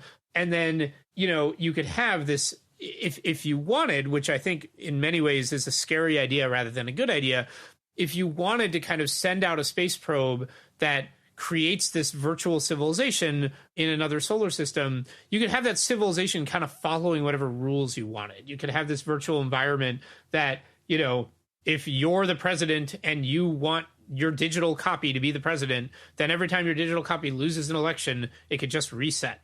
It could be programmed to do that, or it could be programmed to, respond to any kind of unexpected error with just a rolling back of a step and rerunning the simulation. So, it's again, just imagining people as software. We have a lot more control over software than we have over our physical environment. And that's really the crux of it is when you imagine technology reaching its limit, you just imagine us getting more and more control over our environment. And in the limit, or even just literally, if we were software, that means being able to have human lives going on basically anywhere in the galaxy, and in a way that is just, it could be stable. It could be set up so that there's certain values and certain things about the world that persist. Yeah.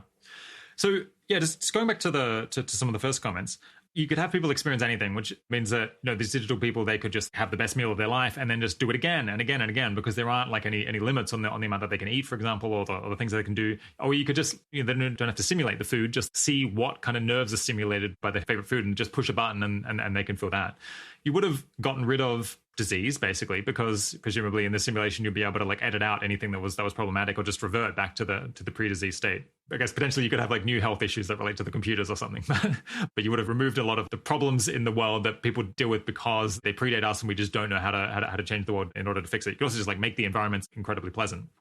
I do want to cut in for 1 second there. I think Sure. I agree with everything you said. I do want to caution a little bit that I think a lot of people who talk about these topics, they're transhumanists and they're very enthusiastic, and it's all with an air of enthusiasm. And it's all under this, this assumption that technology is great and more of it is great and everything's going to be great. And let's talk about all the ways things will be great. And I just, I actually like kind of just waffle a lot on this, but I think it's important to recognize that like, rather than take a position on whether it be great or whether it be terrible, because I think a lot of non-transhumanists just hear this stuff and they think it's the most horrifying thing they've ever heard. Rather than take a position either way on this, I just want to be like, it could be either. And I think that's one of the things I've had trouble with this series is just kind of everyone wants to read everything as, this is going to happen. It's going to be awesome. This is going to happen. It's going to be terrible. And I'm really, really, really, I've had trouble convincing people of this. And I have to say this over again in the series. I'm really not saying either one. It really could be either. And I, when I think it could be the most important century, I'm not thinking, woohoo, it could be the most important century. We'll never have disease. And I'm also not thinking, oh no, it'll be the most important century. Everything's going to be bad. And it's going to be worse than it was. I'm just thinking like, oh my God, I don't know what to do. Oh, geez, like anything could happen. It could be the best. It could be the worst. Geez, we're not ready for this. And we really need to think about this. And we really need to think how this could go. And it could go really well. It could go really poorly. We need to think about how to start to get a grip on this. So I think that's important as the way I'm trying to approach this stuff, which I think is hard for a lot of people to not be thinking, is this going to be good or bad? Well, I think it is good to think it could be good or bad. It's good to recognize it could be either. Yeah, definitely. So yeah, another important effect that it could have, which would affect human beings especially, is that like at the moment we only have one Beyonce, as you point out in one of these blog posts. But in this world, we can just create lots of copies of Beyonce, and these different copies of Beyonce can produce many different albums and potentially go into all of these different styles of music, and then potentially dominate some non-trivial fraction of the entire music industry in a way that a single person can't. So the fact that you can create copies of people who are exceptional in particular respects, I guess it would affect like the employment opportunities for, I suppose, flesh and blood humans who don't have these abilities and can't go through these like very long training processes and then continue working after that. Do you want to talk about kind of the economic effects that this might have? I mean, the economic effects seem really hard to say much meaningful about, other than the economy itself would explode, or it might not explode if it already exploded from the previous, from the AI or something.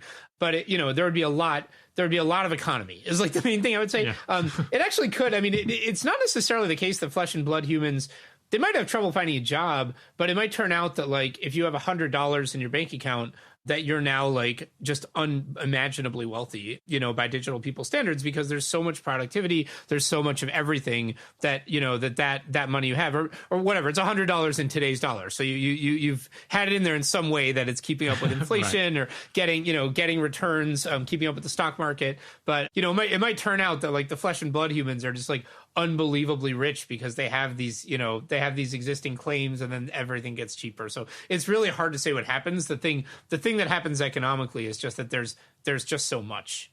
Yeah.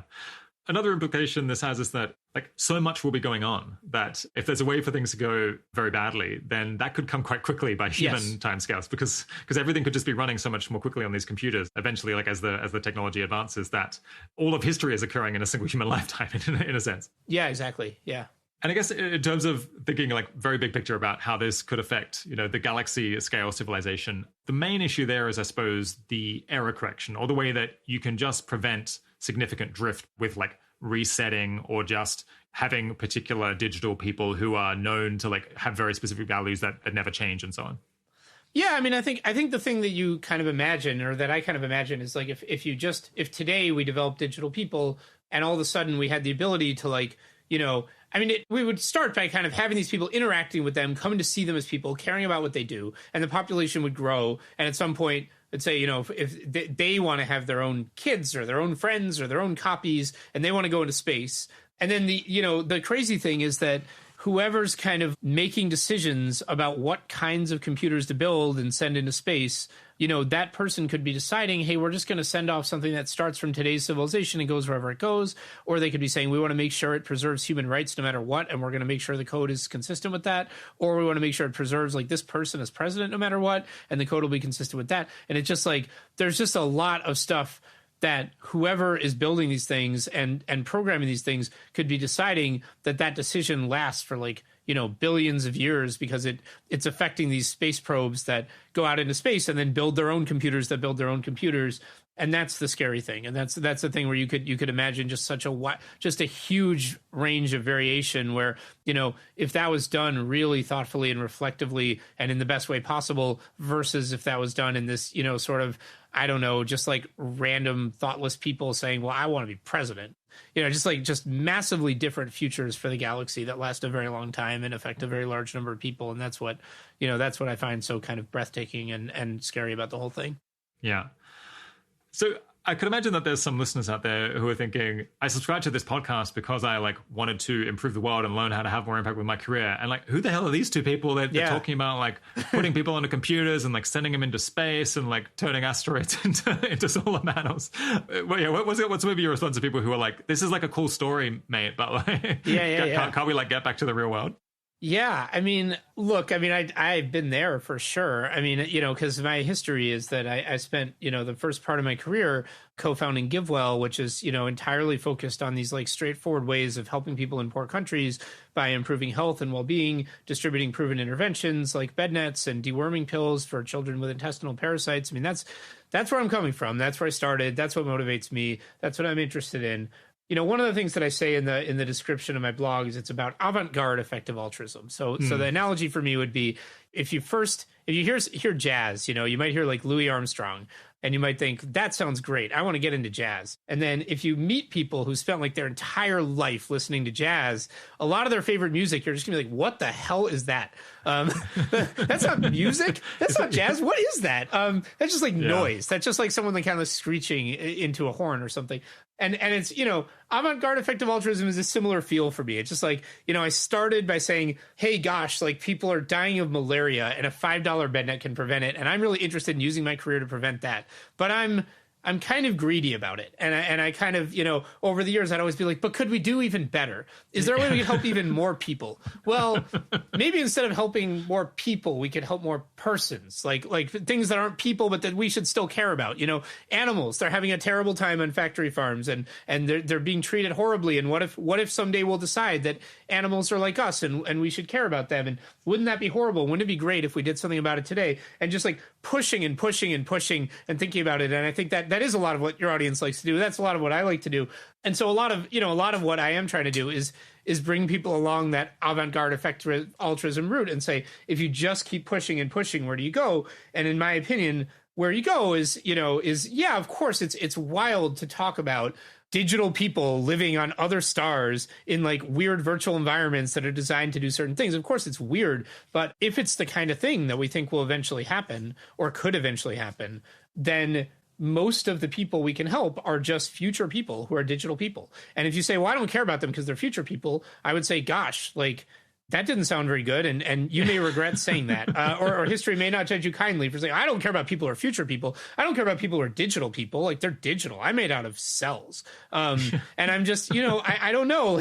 There's a lot of philosophical debates to be had here, but I've definitely reached a conclusion that it's at least pretty dicey to say that kind of thing. And so I think you start from, I want fewer people to die from malaria. And I think it actually is logical. And you do get to, well, I care about all people. I care about future people. I care about digital people. And I really care what happens to them. And, there is an awful, huge stakes for a huge number of digital people in this thing that could be happening in this century. And that is something that I need to get a grip on because the stakes are enormous.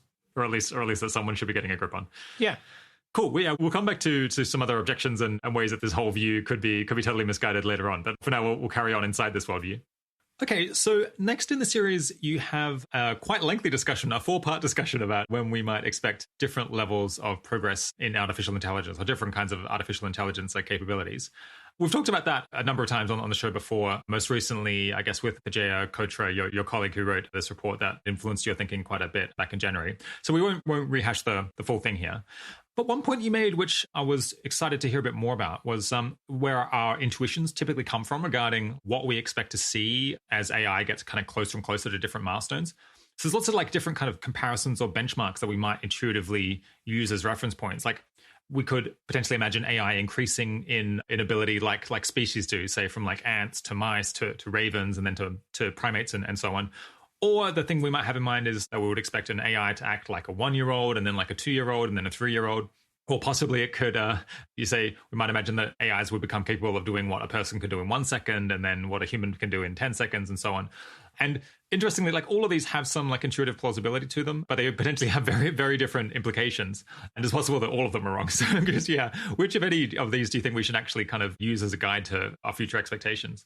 Well, I don't really know which one we should use as a guide, but that's a lot of my point is I think a lot of people like just have one in their head and they're very confident in it. And I think a particularly common one, because I think it's kind of the most anthropomorphized and the most like, I don't know, it's like this, it's like we have AI systems that they can do the low paying jobs, then they can do the medium paying jobs, then they can do the high paying jobs.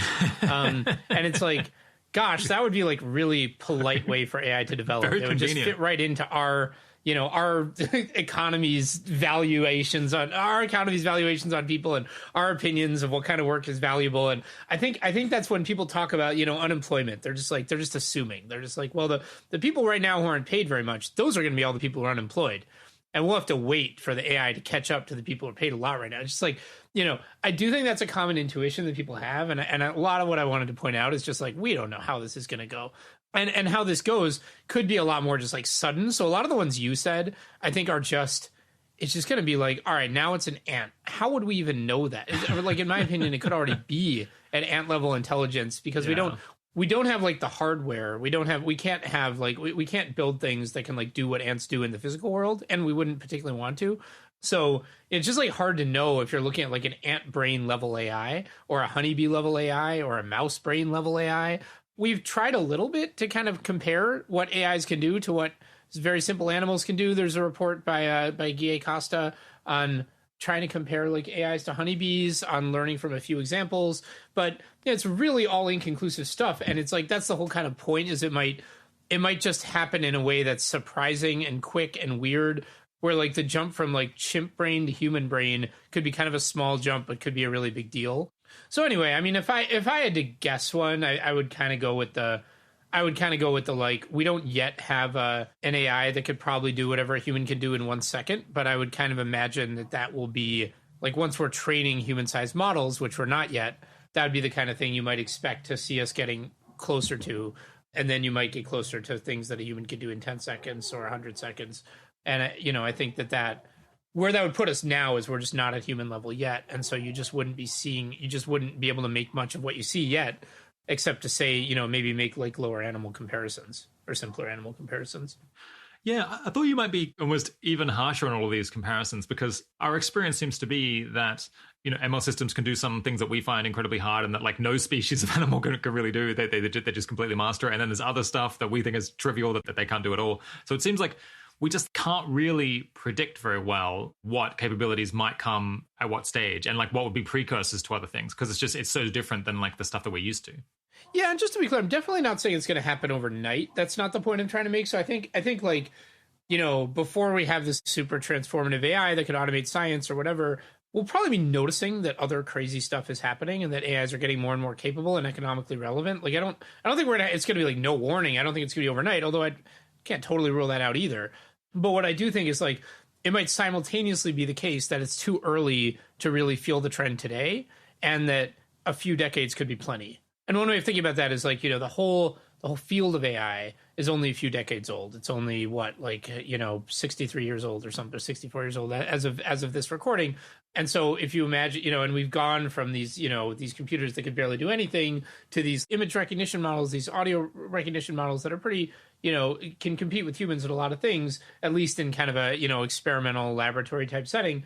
And so it just, an analogy that I use at one point is the COVID pandemic, where it's like, it wasn't like it happened completely overnight, but there was an early phase where you could start to see it coming. You could start to see the important trends, but there weren't any school closures, there weren't any full hospitals. And that's, I think, kind of maybe where we are right now with AI, where it's like you can start to think about the trends and you can start to see where it's all going, but you haven't started to feel it yet. But just because you haven't started to feel it yet, I mean, a few decades is a long time. Yeah. I think people, including me, have this intuitive sense that things happen gradually. And so you would have a technology that initially has like small social impacts, and then it will have a bit more social impacts than that, and a bit more than that. And it'll be like quite linear in a sense. But what's kind of the case that we should expect to have like quite a non-linear impact on society, where it goes from like nothing to a lot, like faster than you would expect? Yeah, faster than you would expect. Again, not overnight, but maybe over the course of decades. And, the case would just be that's what accelerating economic growth looks like. And that's what accelerating economic growth is. And if you just, this report by David Rudman, the Modeling the Human Trajectory report, that came out of, I mean, a lot of what I was interested in at the time is I was thinking about this Robin Hanson analysis of this sum of exponentials, where he's trying to just look at all of economic history and extrapolate where it's going next. And I wasn't really convinced it had been done in the best way. And David's a person who I think is really smart about this sort of thing. And so I just said, David, if I just kind of handed you this economy, and I was just like, I don't want you to think about AI. I just want to I'm just handing you this economy and saying where's this going? Where would you say this goes next? And he kind of just did this. In some ways, I mean, there's a lot of math in there, but it's a conceptually pretty simple extrapolation that says, this thing just accelerates and gets faster and faster and goes to infinity by the end of the century. It can't literally go to infinity, but it goes to wherever the limits are, or hits some other bottleneck. And we're in just this temporary period where it's slowed down for what's kind of a heartbeat in context. If you look at the whole history, it's just we're on a temporary slowdown and it could accelerate again. So the case is that we are used to what's called constant exponential economic growth. And that feels like it feels. And accelerating economic growth feels more explosive and chaotic and would be faster. And we just have to get back on trend. I'm not saying that as I hope we get back on trend. I'm just saying if we get back on trend, then things will just move in a really crazy fast way. And, I have a chart in the second piece in the series called The Duplicator that just has the projection of what accelerating versus constant growth looks like from here. And it's just a line going straight and a line just going to the moon. Yeah. I guess looking at it another slightly more concrete way, when we look at things that change in the world, so some things do just change linearly, but then there's others I guess most clearly with COVID, it was spreading at an exponential rate. So you get this very sudden shift from the rates are very low to the rates are very high, and suddenly you have to change all of your behavior. I guess in the economy, you can get other cases where something is more expensive than the alternative, and then very quickly it becomes cheaper than the alternative because it's gone, I guess with solar panels, you see this, that it used to be 100 times more expensive than the alternative. Then it's competitive, and then quite quickly it falls below. And then I suppose in other systems, you have this example of water boiling, where the temperature keeps going. There's this underlying factor, which is the temperature. But if what you're thinking about, what you're focusing on is the water bubbling, then as the water gets hotter and hotter and hotter, there's no bubbling at all until very suddenly it starts bubbling a lot. And that's because you were tracking this surface, I guess, property of it rather than kind of the underlying trend that was actually going to drive and cause the effect. Yeah. Do you want to discuss at all how those analogies might apply to the artificial intelligence case? Well, I think the thing you said about the cost comparison seems right. I mean, it's kind of the question is when does an AI version of something become better than hiring someone to do it? And I don't expect it to happen all at once for every task, but it just, because humans are the underlying thing powering the whole economy and powering innovation, you can get an especially explosive dynamic, and you can get back to accelerating growth at the point where, certain key things that humans are doing, particularly innovation, can be done by AIs. And so the question is at some point, there's certain things humans do that no AI could ever do, no matter how you did it. At another point, maybe you could kind of get one AI to do it, but it would take all the money you have. At another point, it actually becomes I'd rather just build more servers than hire more people. And that's, it's not instant. It's not overnight. As you get closer to the threshold, you start to see signs. That's true of water boiling, and that's true of COVID. But the claim is not that this is going to happen overnight. The claim is that this is going to happen faster than it feels like it's going to happen. I think it's also good to talk a little bit about exponential growth for a second, because I think this is actually a bit of a misconception. It's true that exponential growth is hard to imagine, and it often moves faster than you think. And that is important when we talk about how the rate of economic growth today would not be able to be sustained for more than another few thousand years. However, today's rate of exponential growth is not going anywhere that crazy this century, in my opinion, if it just stays where it is. 2% growth for the rest of the century I don't know, what is that? That would be like our economy would be, well, for the rest of the century, our economy would be like 4x the size at the end of the century. It's not going anywhere that crazy. And I think some people will make the argument, and I think you even kind of can get this vibe from, I don't know if it's from Kurzweil directly, but from people quoting him, that, oh, well, the growth rate we're on right now, it doesn't feel like it, but it's going to infinity. Well, eventually it is, but not this century. It's not. It's the growth rate we're on right now is actually just not that scary. It's not. Yeah, I just calculated, and it would be 7 times bigger by the end of the century. Oh, okay, yeah, right. So it's definitely going somewhere, but it's not that crazy. And so the claim is different. The claim is that there is a different kind of dynamic called accelerating growth, and we may or may not get back on it, and we don't know if we will. And this is not something I'm like confident in. And if we're not able as a kind of, economy to create the things that do what humans do in more scale, then, we just keep on this pace for longer. And it's if we get on the accelerating growth trajectory that all of a sudden everything moves way faster, not overnight, but way faster. Yeah, so it seems like this might be a really recurring kind of crucial consideration, whether we should expect growth to stay at roughly the same rate or even slow down, or whether we should expect it to accelerate in the way that it has over longer time scales. So I might link to a couple of different pieces on that. You talk about it in the second piece in this series about the duplication of people. Yeah, there's also a couple of other introductions, one on Slate Star Codex that you've referred to. And I guess, of course, for people who really want to go deep into it, there's the David Rudman long report for Open Phil on this macro history economic growth topic. So is there anything else you want to refer people to? Yeah, I mean, the duplicator piece was my best shot at explaining it, and with help from Maria on your team with some great illustrations. And, and it links to 3 other things that 2 of them are Open Phil reports, and one of them is a Slate Star Codex piece. So that was where I was getting it. It's a very standard economic theory thing, but in terms of accessible explanations, that's what I got.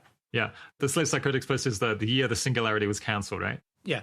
So setting aside maybe this uninformed prior issue, what are the best pieces of empirical real-world evidence that we can get on how we should expect AI to progress, in your view?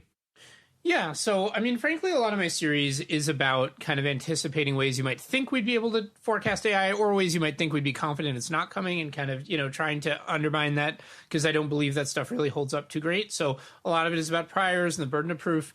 And then, a lot of it is about, well, it doesn't really feel like it's coming. What does that mean? There's not a ton to go on in forecasting AI. I think that itself is very scary. And I think the big points I would cite is I would say, we've barely started trying in some sense. Like you look at civilization on a thousands of year scale or a billions of year scale, and it's like, the first computer that was kind of a real computer was like, 1945 or something. First computer ever was the 19th century, which is also not that long ago, but it couldn't really do anything. And yeah, I mean, I think the semi-informative priors report by Tom Davidson is kind of one way of looking at it. It's like, we just haven't been trying that long, and so it really could be soon. And so once you get into that headspace where it's like, we really have nothing to go on, then what do you have to go on? And you have expert opinions. So you have the survey by Katja Grace and others, which is, basically pointing to similar timelines that I am, although there's various signs that the experts didn't seem to be thinking very hard about the questions, and they give much longer timelines in response to kind of what seems to be a very similar, differently worded prompt. And then there's Ajea's report on biological anchors. And I'm not going to go into a lot of detail on that. I will say a couple things because you just had her on the podcast. I will say one, I think her report's amazing. It's over 150 pages. It's pretty technical. One of the pieces in the series is just summarizing it, and that's all it is. It's just like, here's a layperson, 15-page or so summary of Ajea's report. You could go into all the framework and all the ways that is, too aggressive, too conservative, and, all the considerations, and I think you did that with Ajea. The high level that I would say is I would just say we have never trained an AI model, like a deep learning model or something like that, that has computational power comparable to the human brain, or even like 1% of the human brain. It's never been done yet. And I think it's like really, really recently that we saw the first model that is even getting within range of like a mouse brain. But in the coming century, according to the compute projections that Ajea is using, which I think could be improved for sure, we will not only see the economic ability to train a human brain size model, we'll see the economic ability to train much, much more than a human brain-sized model. To train a human brain-sized model doing tasks that take, 1,000 times or more as much compute and as much effort as like the kind of tasks that the language models are doing. And you can add quite a lot of slop. And you can even start saying, when it will be affordable to do as much computation as all of the history of evolution did with all the brains that have ever existed. And that also tentatively looks like it's kind of late this century by the very rough estimate. So it's like, you're running these estimates of like, and it just, we've never come within range of the compute we need. But in the next century, in this century, we will see way more compute than you would come up with on most frameworks of what it might take to train a brain-sized model. And that doesn't close the argument. You then have to talk about, well, is it enough to have a lot of compute? Do you need to have the right software, the right algorithms, the right training environments, the right goals? But a century is also a long time to figure all that out. And so, that's the basic intuition. And you could, you get into the details in the technical report, but the basic intuition is like, this could be the biggest thing that ever happens. And it really seems like this century is a very good candidate for it to happen. Yeah. Just on the, would have the ability to do more computation than all of evolution has ever done. Is it possible that we just will never get there because we'll run up against physical limits of what chips can do? Do you know where those estimates are coming from? Yeah, the computation projections, I think, are one of the areas of the model that most needs improvement. And I think we want, I would hope that sometime in the next year or two, we'll see just like a much better version of that, because it's a nice, well-defined problem that someone could work on. And I kind of hope someone does. So right now, it's just this very like simple mathematical extrapolation. It's not assuming Moore's law goes on forever, but it's just a kind of a simple mathematical function that's extrapolating it out. And what you'd really want to do is you'd really want to say, okay, how long can Moore's law continue in its current form? Probably not that much longer. Moore's law is just like the number of transistors on a chip going up over time.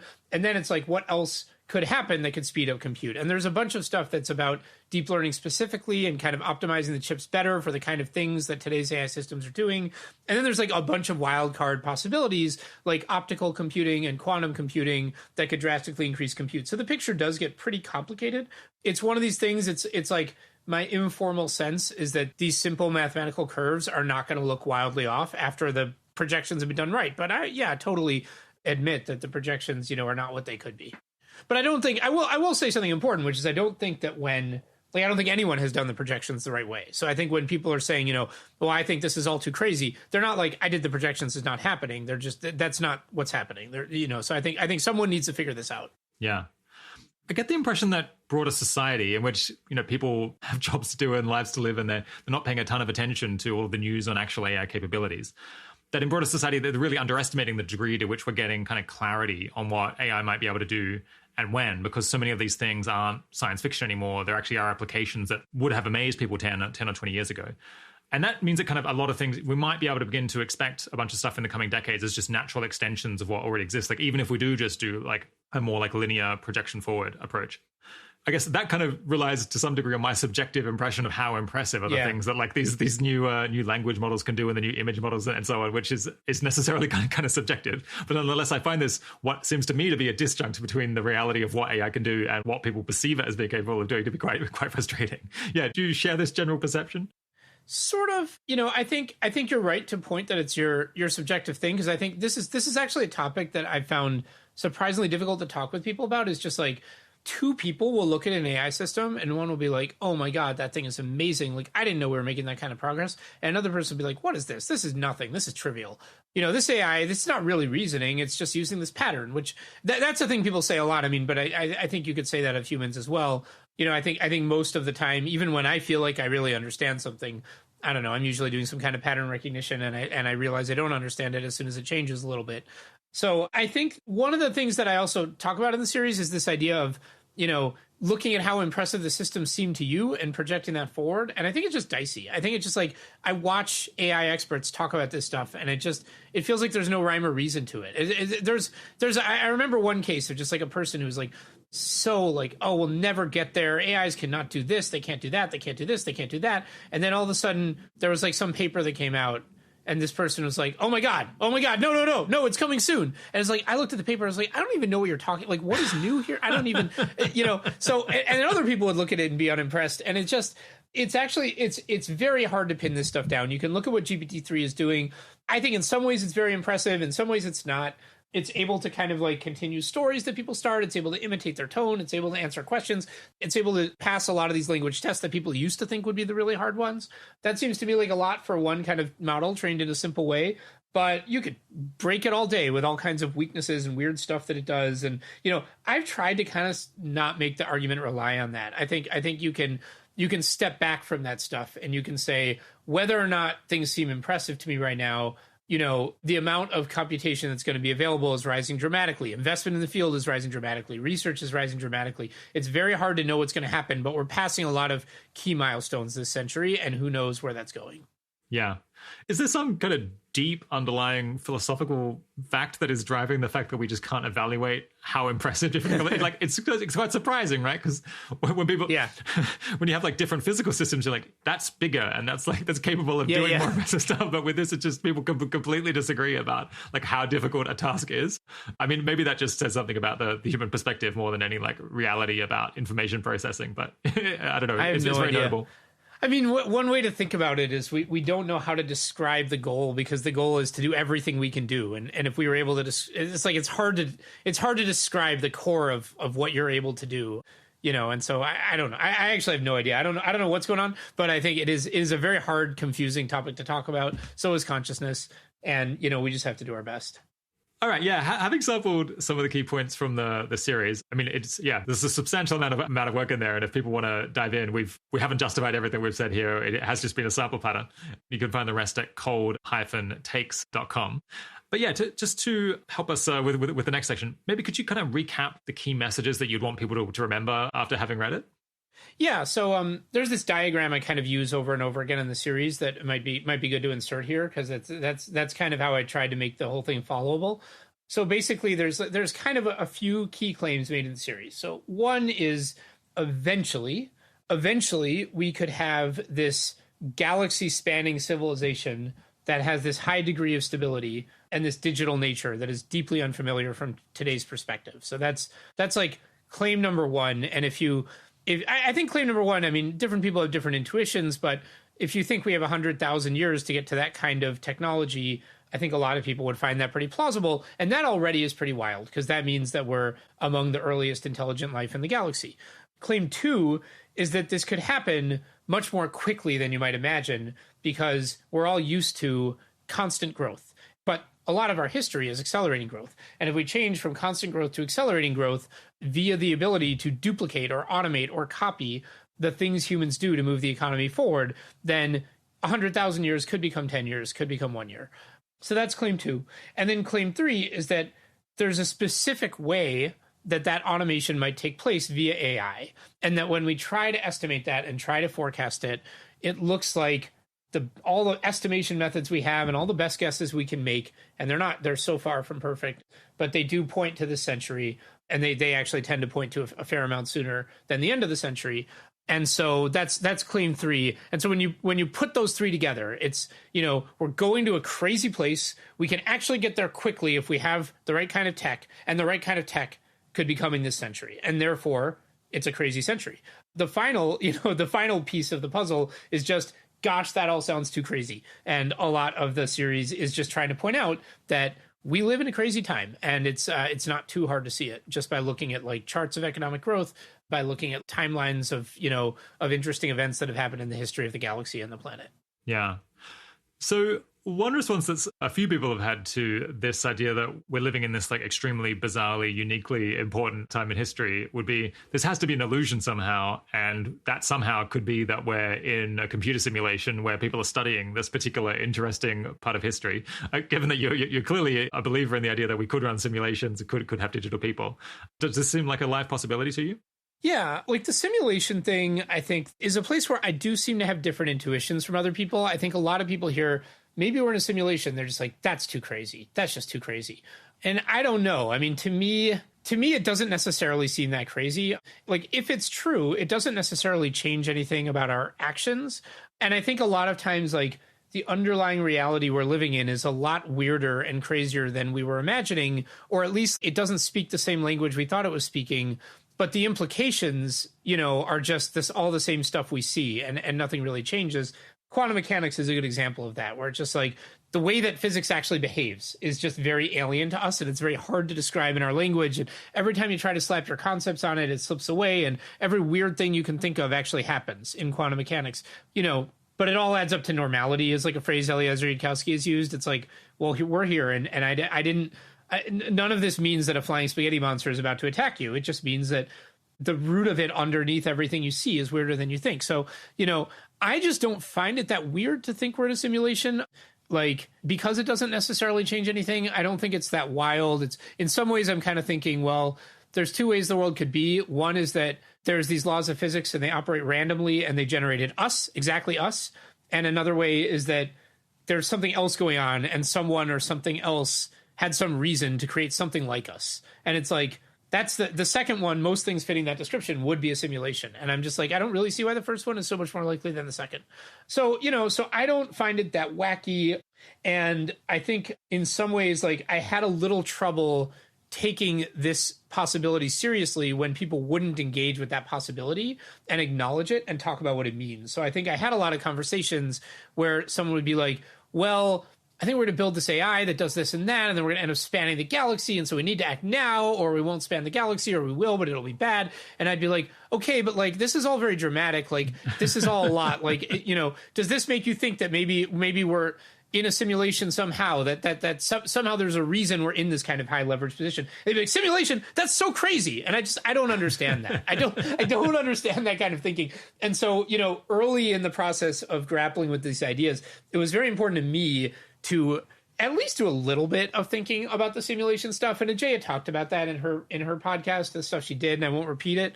But I will say it was just important to me to like think about it a little bit and be like, is this a possibility? Would it radically change anything? And our conclusion was kind of like, look, like, you could definitely make the argument. You could make the argument that, if in fact the way that the universe goes is that there's intelligent life that builds a galaxy spanning civilization out of digital parts, then the moment, by which I mean like century or, millennium, in which it created that technology might be very interesting to all the other, to all the creatures that live after that point. They might want to study it. They might want to see how it went. They might want to learn things about what happened. They might want to, relive it.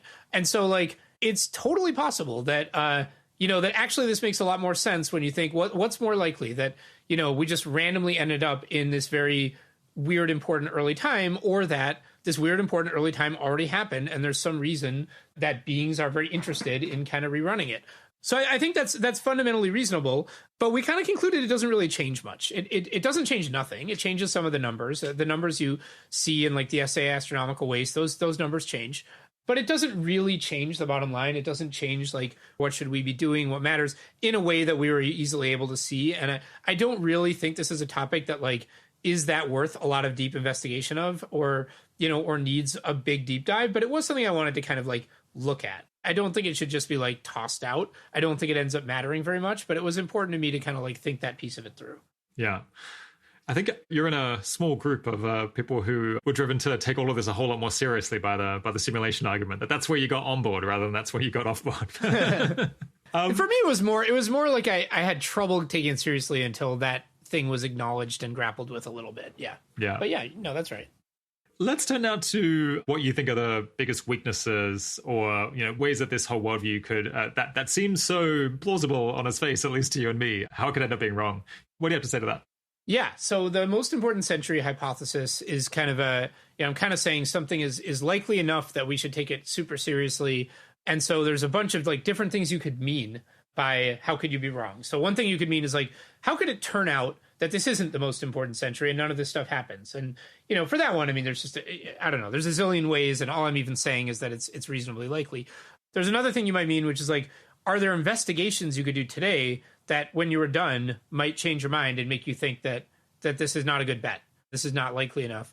Then another thing you could mean is like, well, without doing further investigation, what are the best things people say that are just objections that might be right? And then a final thing, which I actually find like maybe the most interesting, is just like, how could it be that this whole idea and this whole vibe is just the wrong thing to be thinking about? Even if like the predictions are true, maybe it's just the wrong thing to be thinking about, or it's just Holden is like leading people off the wrong cliff here, or off some cliff. Probably most cliffs that you would go off are the wrong cliff. How could that be? So those are different things. So which one do you want to tackle? Well, I love it. Let's do all of them. Maybe we could do them in order. All right. So, okay, yeah. So the first one was just ways that this could end up not being the most important century. I suppose let's maybe modify that to the not the most important 1,000 or 10,000 years, because otherwise the answer might be boring that it just happens in 200 years. What's a way that this could not be the most important millennium? Yeah, I mean, it just, we've made all of these guesses and projections about, what kind of computational power we think is like roughly equivalent to a human brain and how much it would take to train an AI that size and whether an AI that size would be able to do certain things and whether those things would have certain implications. So it's all guesswork. I mean, any piece of that could be wrong. I mean, you'd have to have a piece be really wrong and then have other pieces not be missing in the other direction. So it's not, I don't think this is like a super conjunctive hypothesis. I don't think you have to believe like 10 independent things to believe this. We've got our best guess estimates. Every number in there could be too high or too low, but we could have missed overall in either direction. So, just so to rattle some stuff off, I mean, the human brain could be a lot more complex than we think. It could just require an unattainable amount of compute to automate it. Or, maybe it's what we think roughly, but it's still like we're only guessing that it's going to become affordable to get that much compute. So maybe it just never will. We'll hit the physical limits of making chips faster the normal way, and we won't come up with a new way of making them faster. We could choose never to do all this stuff. I mean, we could kind of as a society say we're regulating this stuff to death. We don't ever want it. I think a lot of people would think that is the right thing to do, and that is certainly something that can happen. Though I think that itself would be kind of a grappling with the possibility of the most important century would be an important way to think about whether you do want that to happen. So, I mean, those are all things. And then, of course, you could automate science and technology, but it could turn out that, the scientific breakthroughs that there's not that many really transformative ones left, and the digital people thing doesn't work, or it does work, but it doesn't have the consequences, I say. Yeah, I see. Yeah, I mean, I suppose I should be in the position here of bolstering your argument, but I'll do one bit of it, which is you're saying maybe the reason why it does just seem so plausible that we are living in the most important century, even though like any of these specific claims is like very dubious, is just that there are so many different channels by which you could get a massive transformation that you aren't banking on like any particular claim about some technology, like this one thing is going to arrive at this one point in time. Yeah, do you kind of agree with that? Or maybe I guess it is somewhat centered on the idea of, I guess, like being able to digitize minds. I think it's somewhat contingent. Like I somewhat agree with you. Like it's certainly true that like there's a lot of stuff that might not be just what I'm describing, but might be kind of next to it that happens instead. And that does bring up the probability. So it's, I've described a lot of specific ideas, digital people, PASTA, which is this process for automating science and technological advancement. I've described those to help people think about them, help them be concrete. And I might miss by a little bit or even a moderate amount. And there's something else that is kind of like that. It's not true that there's like a gazillion ways I could, I mean, there's many ways I haven't thought of, but if you were to say to me, Holden, there's not going to be anything like PASTA this century. We're not going to have AI that can automate this stuff. I'd be like, well, I can still think of ways this could be the most important century, but it's way, way, way less likely now, and I think that, so I think there are specific things. And then if you said digital people will never be possible, I think I would then be like, well, I would still guess that the future is about as crazy as it would be with digital people. But now I'm down to like 50-50 or something. Yeah, I suppose if you take digital minds off the table as a possibility completely, maybe you could fall back on something like, a brain-computer interfaces where we enhance human ability to think or reason using machines in some way that could then, be a significant step towards accelerating economic growth again. Yeah, exactly. So yeah, brain-computer interfaces is another way it could happen. And that one I just think is like less likely because I think that requires, a lot of progress in neuroscience, which I think is moving a lot more slowly than AI. But is it possible this century? Yes. Would I have the same fire behind, gosh, everyone wake up, it's the most important century? Yeah, probably not. Yeah. Okay, let's move on to the second category of ways this could be wrong, which is kind of what investigations you would love to do. I suppose if you had a duplicate machine and could make many more copies of yourself and your whole research team, like, what uncertainties would you like to resolve?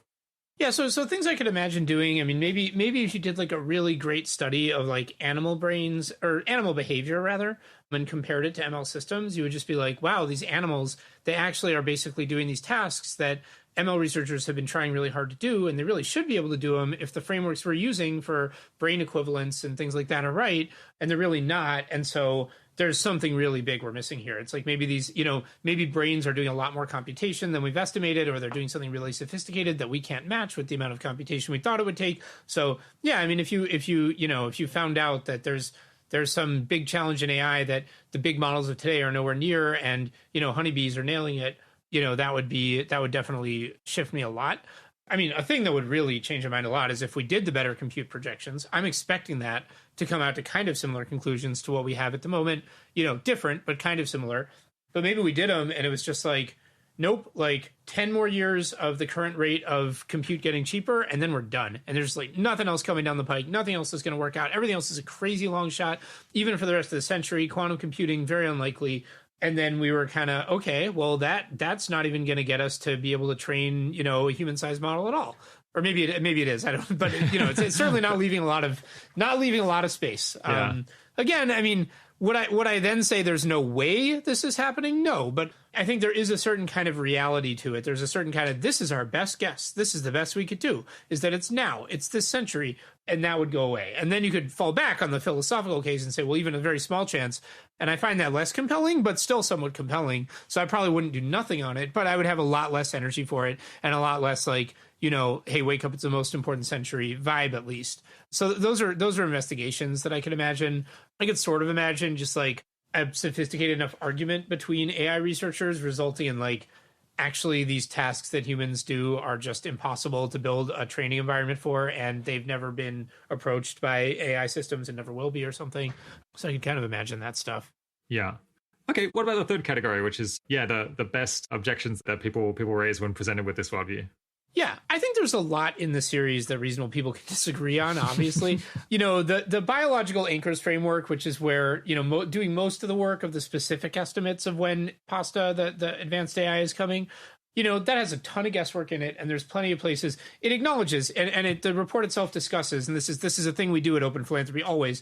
Our reports are always discussing all the ways they could be wrong, and the report has a nice big list of ways it's, over aggressive. It's really the big one. It's really focused on compute. It's really saying, when you can afford to train a really big AI model, and you've had a few decades to work out a lot of the missing, software and a lot of the missing training environments, then we're getting into high probabilities. And maybe that's false. Maybe maybe compute is not the bottleneck. Maybe that we really need fundamentally different kinds of algorithms. And there's a way to know that now if you were more sophisticated about it. I think it's a big point of like disagreement among AI researchers.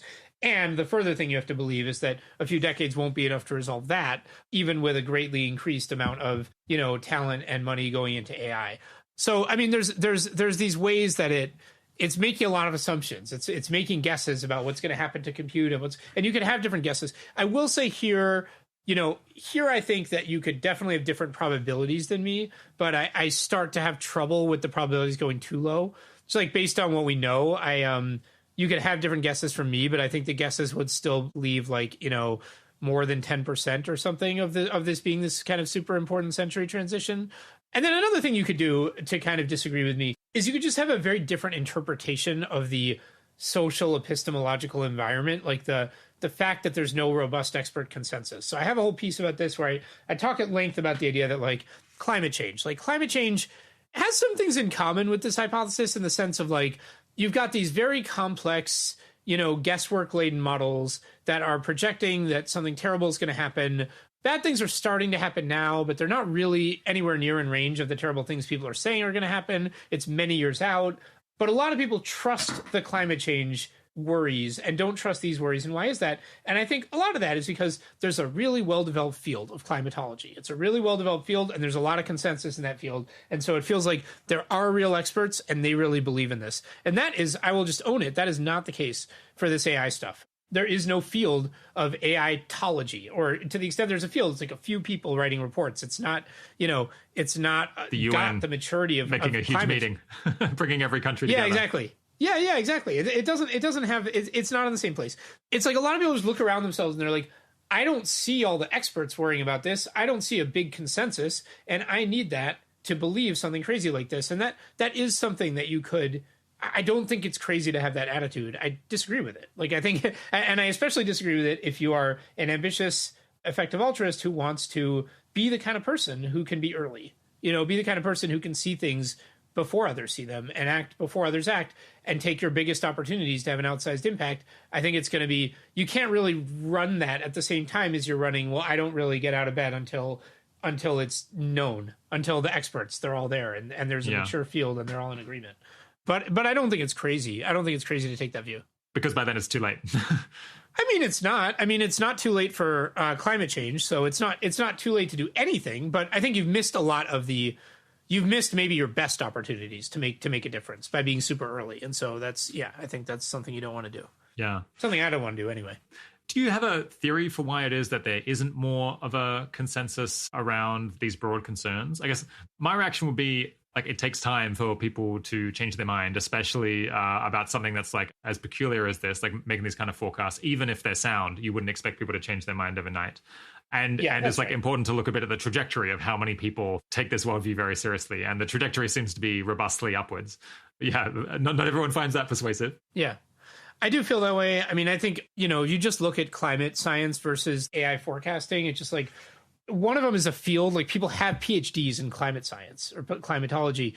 There are universities running programs. It's just like the whole process of getting to the point where there could be a field of forecasting stuff like this, that just like, yeah, people started talking about this stuff not that long ago, and it would take a long time. I think it will happen. May happen. Well, it may not have time to happen before all the crazy stuff happens. But, by default, I think it will. It's on track to happen, but it hasn't happened yet. And so I think just for people to like, the first people who start talking about something, then they have to get to the point where it could be a program of study, and other people know how to study it. And then people who are like coming up in their career can get degrees in it. And, that just all that stuff takes a real long time to play out. Yeah. So there are smart people at Open Phil and elsewhere who have heard most of these arguments, but they don't find that their actions end up being very much guided by this worldview. What are they thinking other than just like, different people want to make different bets? What are the people who are skeptical of this think? Well, I think different people want to make different bets is a lot of it, especially at Open Phil. And I think that's a really key part of it for me is I think there's many people who would be totally reasonable to ignore this because they are in a position where it would be really hard and costly and like not in tune with what they're good at to be thinking about the most important century, and they're doing something else and they're amazing at it and they love it. And it's always hard to know, what kind of benefits you might get from just being really good at something else. So, I'm really into worldview diversification, which I know you talked about with Alexander, and, division of labor and having the EA community not all be all in on one bet, having open philanthropy not all in on one bet. So that's a big part of it for me. The other thing I would say is like, so what is the case against spending your life worrying about the most important century or spending your time on it? And, I think there is a pretty good case against, which is like the so what is kind of underbaked right now. It's kind of underdeveloped. It's not zero. There is stuff that I think people should be doing and should be doing more of. The closest thing to something really robustly good might be like technical research on the AI alignment problem. So how do you build an AI that kind of is doing what you thought it was going to do instead of doing some other random thing and maybe building a galaxy scale civilization around some random set of values you didn't even mean to give it? That seems like a good thing to be doing. I have to be honest, we support it. We fund a lot of it. I'm really into it. I'm really pro it. I cannot look you in the eye for any of it and say, this really feels like it's making us noticeably safer. It feels like very early stage stuff. A lot of it's super theoretical. A lot of it's on systems that are just like not that smart yet. So, it's hard for me there's nothing I can say. It's like the best thing I can say about my very favorite AI alignment research work is like, yeah, that could help. I guess that could help. It's good that you're doing it. And that makes me nervous. And, and of course, and then there's other stuff where it's like people will say, oh, it's the most important century. Like, we got to build AI as soon as possible so it happens to the US instead of China. And I'm like, I don't know. Like, hold up. Maybe that's right. Absolutely. It's also possible that, racing to build AI, building it as fast as you can, that's exactly how we let this whole thing spin out of control and create this galactic civilization before we're ready, before, anyone's really had a chance to have a conversation about what we want it to look like or about how to get the AI to do what we want, or to even just not do totally random weird stuff that ends up being very powerful stuff. So, I think a lot of people like jump into this with let's do this, let's do that. And the truth is, that is the biggest hesitation for me in writing the series and putting it out there is just, I think we're not at the phase where we have a lot of clarity about what to do. And that makes me nervous because I think the proper mood for the most important century, it's not being excited. It's not being afraid. It's just kind of being like, ugh, like just being stunned and just feeling like, dang, like something big could be happening. It's bigger than us. It's above our pay grade as like an entire species. Yeah. It doesn't feel like we're ready. But I don't see how to help. Yeah, exactly. I don't see how to help. And so it's just, and that's a hard mood to convey in a series of blog posts. And that is the thing that gave me pause. And I'm trying to convey it. And I'm trying to just get people to think like, this thing is big and I have not had a chance to process it. And we as a species have not had a chance to process it. And we are going to think about things we could do that help. And there's a lot of candidates and there's a lot of really interesting open questions for people who are really great self-directed researchers that I think can get us that clarity on how to make this go well. And there are a lot of ideas that I think are promising. For example, like before we build the galactic scale civilization, it would be nice if we really took our time to debate and discuss and reflect and think about what we want it to look like. Like there are things that seem to be better than other things, like factors that seem to be correlated with things going well instead of badly. And if we keep reasoning it through and carefully discussing it and thinking about it, I think we will over time get more and more understanding of what we can do to help. But yeah, I think it's not crazy for someone to say, I don't know what to do with that. And I have this other super exciting thing I'm working on that's going to lead me to all kinds of great places. And when you come back in 10 years knowing what you want, I'll be in a better position to help you then. So I think that's a completely reasonable thing. And in another world, I might do that. I think in the world we're in, it really matters that Alexander works at Open Philanthropy. It really matters that I think the global health and well-being work is going to be in great shape without needing my help. And I'm trying to be where it makes the most sense for me to be. Yeah. A general property of the way that I think across the board, that has always been the case, is just that I'm much less inclined than average to reject ideas because they seem weird. And I think that might come in part from just a kind of contrarian instinct, or, I enjoy playing around with ideas and having ideas that are different than other people. But I do also think, separately, I think it can be justified just because people want to say, I don't want to accept that. I don't want to take that very seriously because it's weird. But people's calibration of what is weird is just based on what they've already observed. And if you look at history and you look at like how people's views of physics and economics and all these other, and like religion, how all of this has changed, people in the past would think that the things that we believe and are doing now are absolutely bizarre. And if you went and got a hunter-gatherer and brought them to the modern world, they would just be completely astonished to the same degree probably that we would be by a future involving digital people and artificial intelligence. So I just kind of want to make the claim that it's not safe to reject ideas that are weird in physics or in social science or in predicting the future. Do you have any comments on that? Well, I think what you're saying is true, although I also think a lot of people really are better off doing exactly what you're criticizing. Like a lot of people are going to have much better lives if they reject things that are weird, even if they seem true. Like there's a lot of bad ideas out there. And let's say you're a person and you kind of grow up and it's like, you don't want to go to school, but everyone kind of tells you to go to school. It'd be weird if you didn't. You go to school. Then you don't want to get a job, but I don't know. You see everyone getting a job, so you get a job. And then like a bunch of cults come knocking on your door, and what they're saying sounds really exciting, but it's weird, so you don't do it. And I think you just won. Like I think that went really well for you. And it's true that, okay, the job you took was a weird job that people in the year 200 would have not imagined. And it's true that there will be other jobs in a million, but you did good, and that worked out well for you. And so I don't think that it's crazy to have this anti-weirdness heuristic. I really don't. I think what it is good is to evaluate it and poke it and think about it over time, because I think it's like what I've been trying to do with my life is think about like, what are the weird things that turn out to actually be pretty reasonable, and what are the weird things that I can just dismiss out of hand, and what are the patterns in that? It's like, what kinds of people should I be taking more seriously? What kinds of introductions and language and styles are correlated with someone who's about to change my mind for real instead of someone who's about to lead me on a wild goose chase? And I think that stuff's really important. So I'm not, I honestly, I can't say I've ever been a person who's very sympathetic to like, here's a 4-part logical argument that I delivered in 5 minutes. Now go change what you're doing with your life. I've really never been a fan of that. I've always, and you can see the way that I've done things in my careers. I've always wanted to do my homework before I make a big bet. And there maybe you're one of those people. I don't think I am. Maybe you're one of those people who just like, you just have awesome intuitions, and it's just like, you're blessed. And like when things make sense to you in 5 minutes, that's just because they make sense. And if something is stupid, you'll see the problem with it immediately. And you just have this gift, and that's great. But I don't think I have that gift, and I also wouldn't know initially if I did.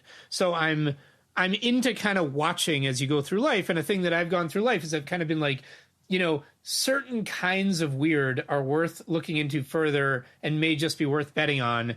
And there are certain kinds of things that it has not been helpful to me to dismiss because they're weird. And I want to do less dismissing of those things. And then you get this sort of accelerated self-improvement in your beliefs when you have that attitude, because you're learning. I learn about, it's like I was studying when I was at GiveWell. It's like we were learning about bed nets and deworming, but we were also learning about what kinds of studies to trust and what kinds of people to trust, and who turns out to be right when you learn more and who turns out to be wrong when you learn more, and what weird stuff turns out to be crazy and what weird stuff turns out to be exactly the sort of thing you should have been doing.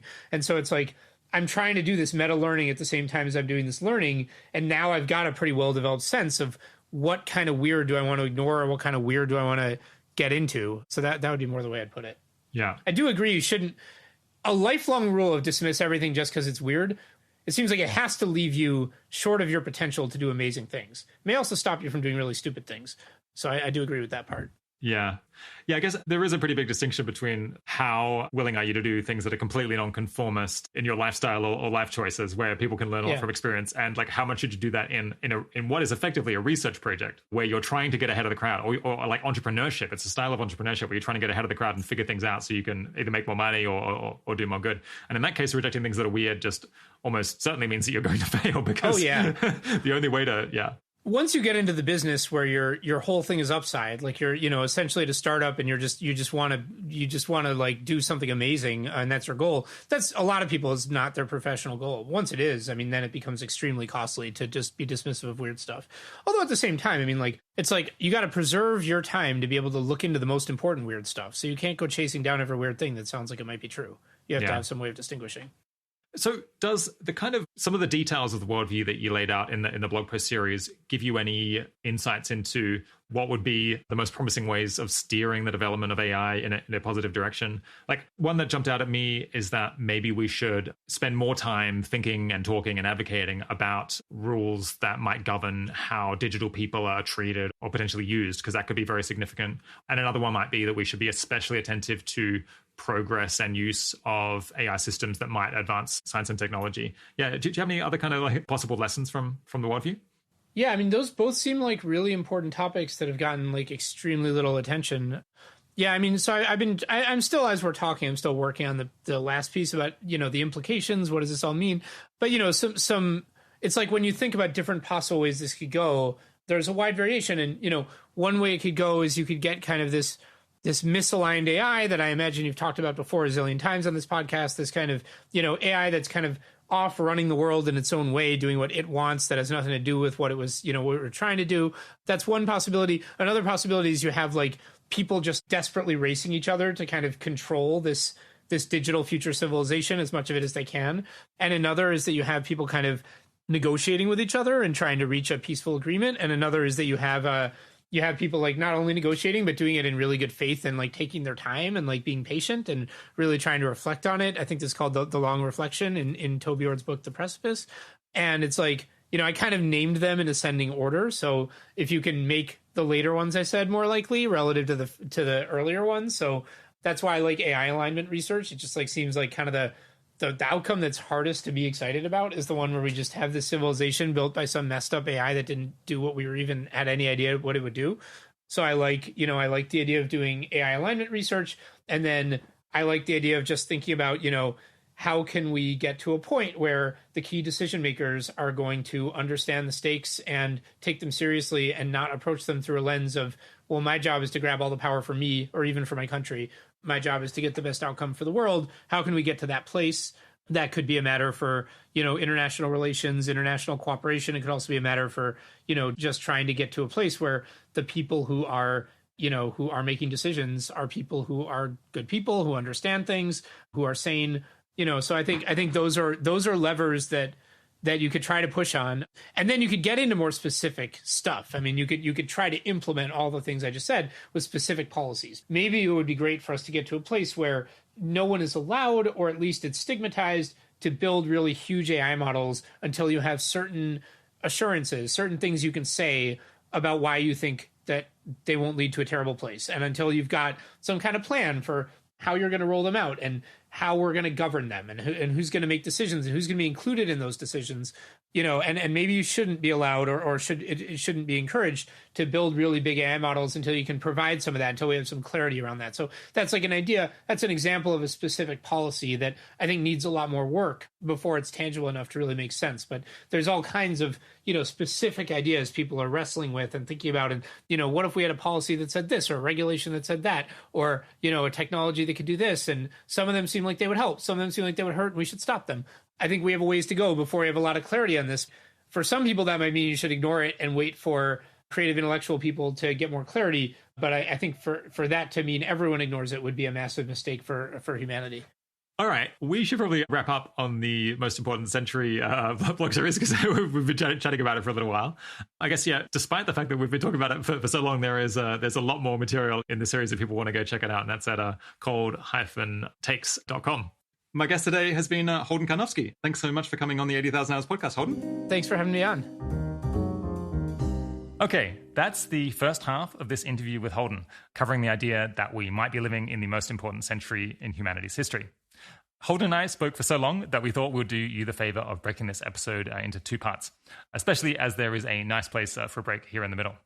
The second half is going to be about how long-termism is coming along as a movement, what Holden specifically recommends people do to guide the world in the right direction, and then also a really fun final section where we cover all sorts of blog posts that Holden is writing or has written, and various other eclectic ideas that he wants to get out there.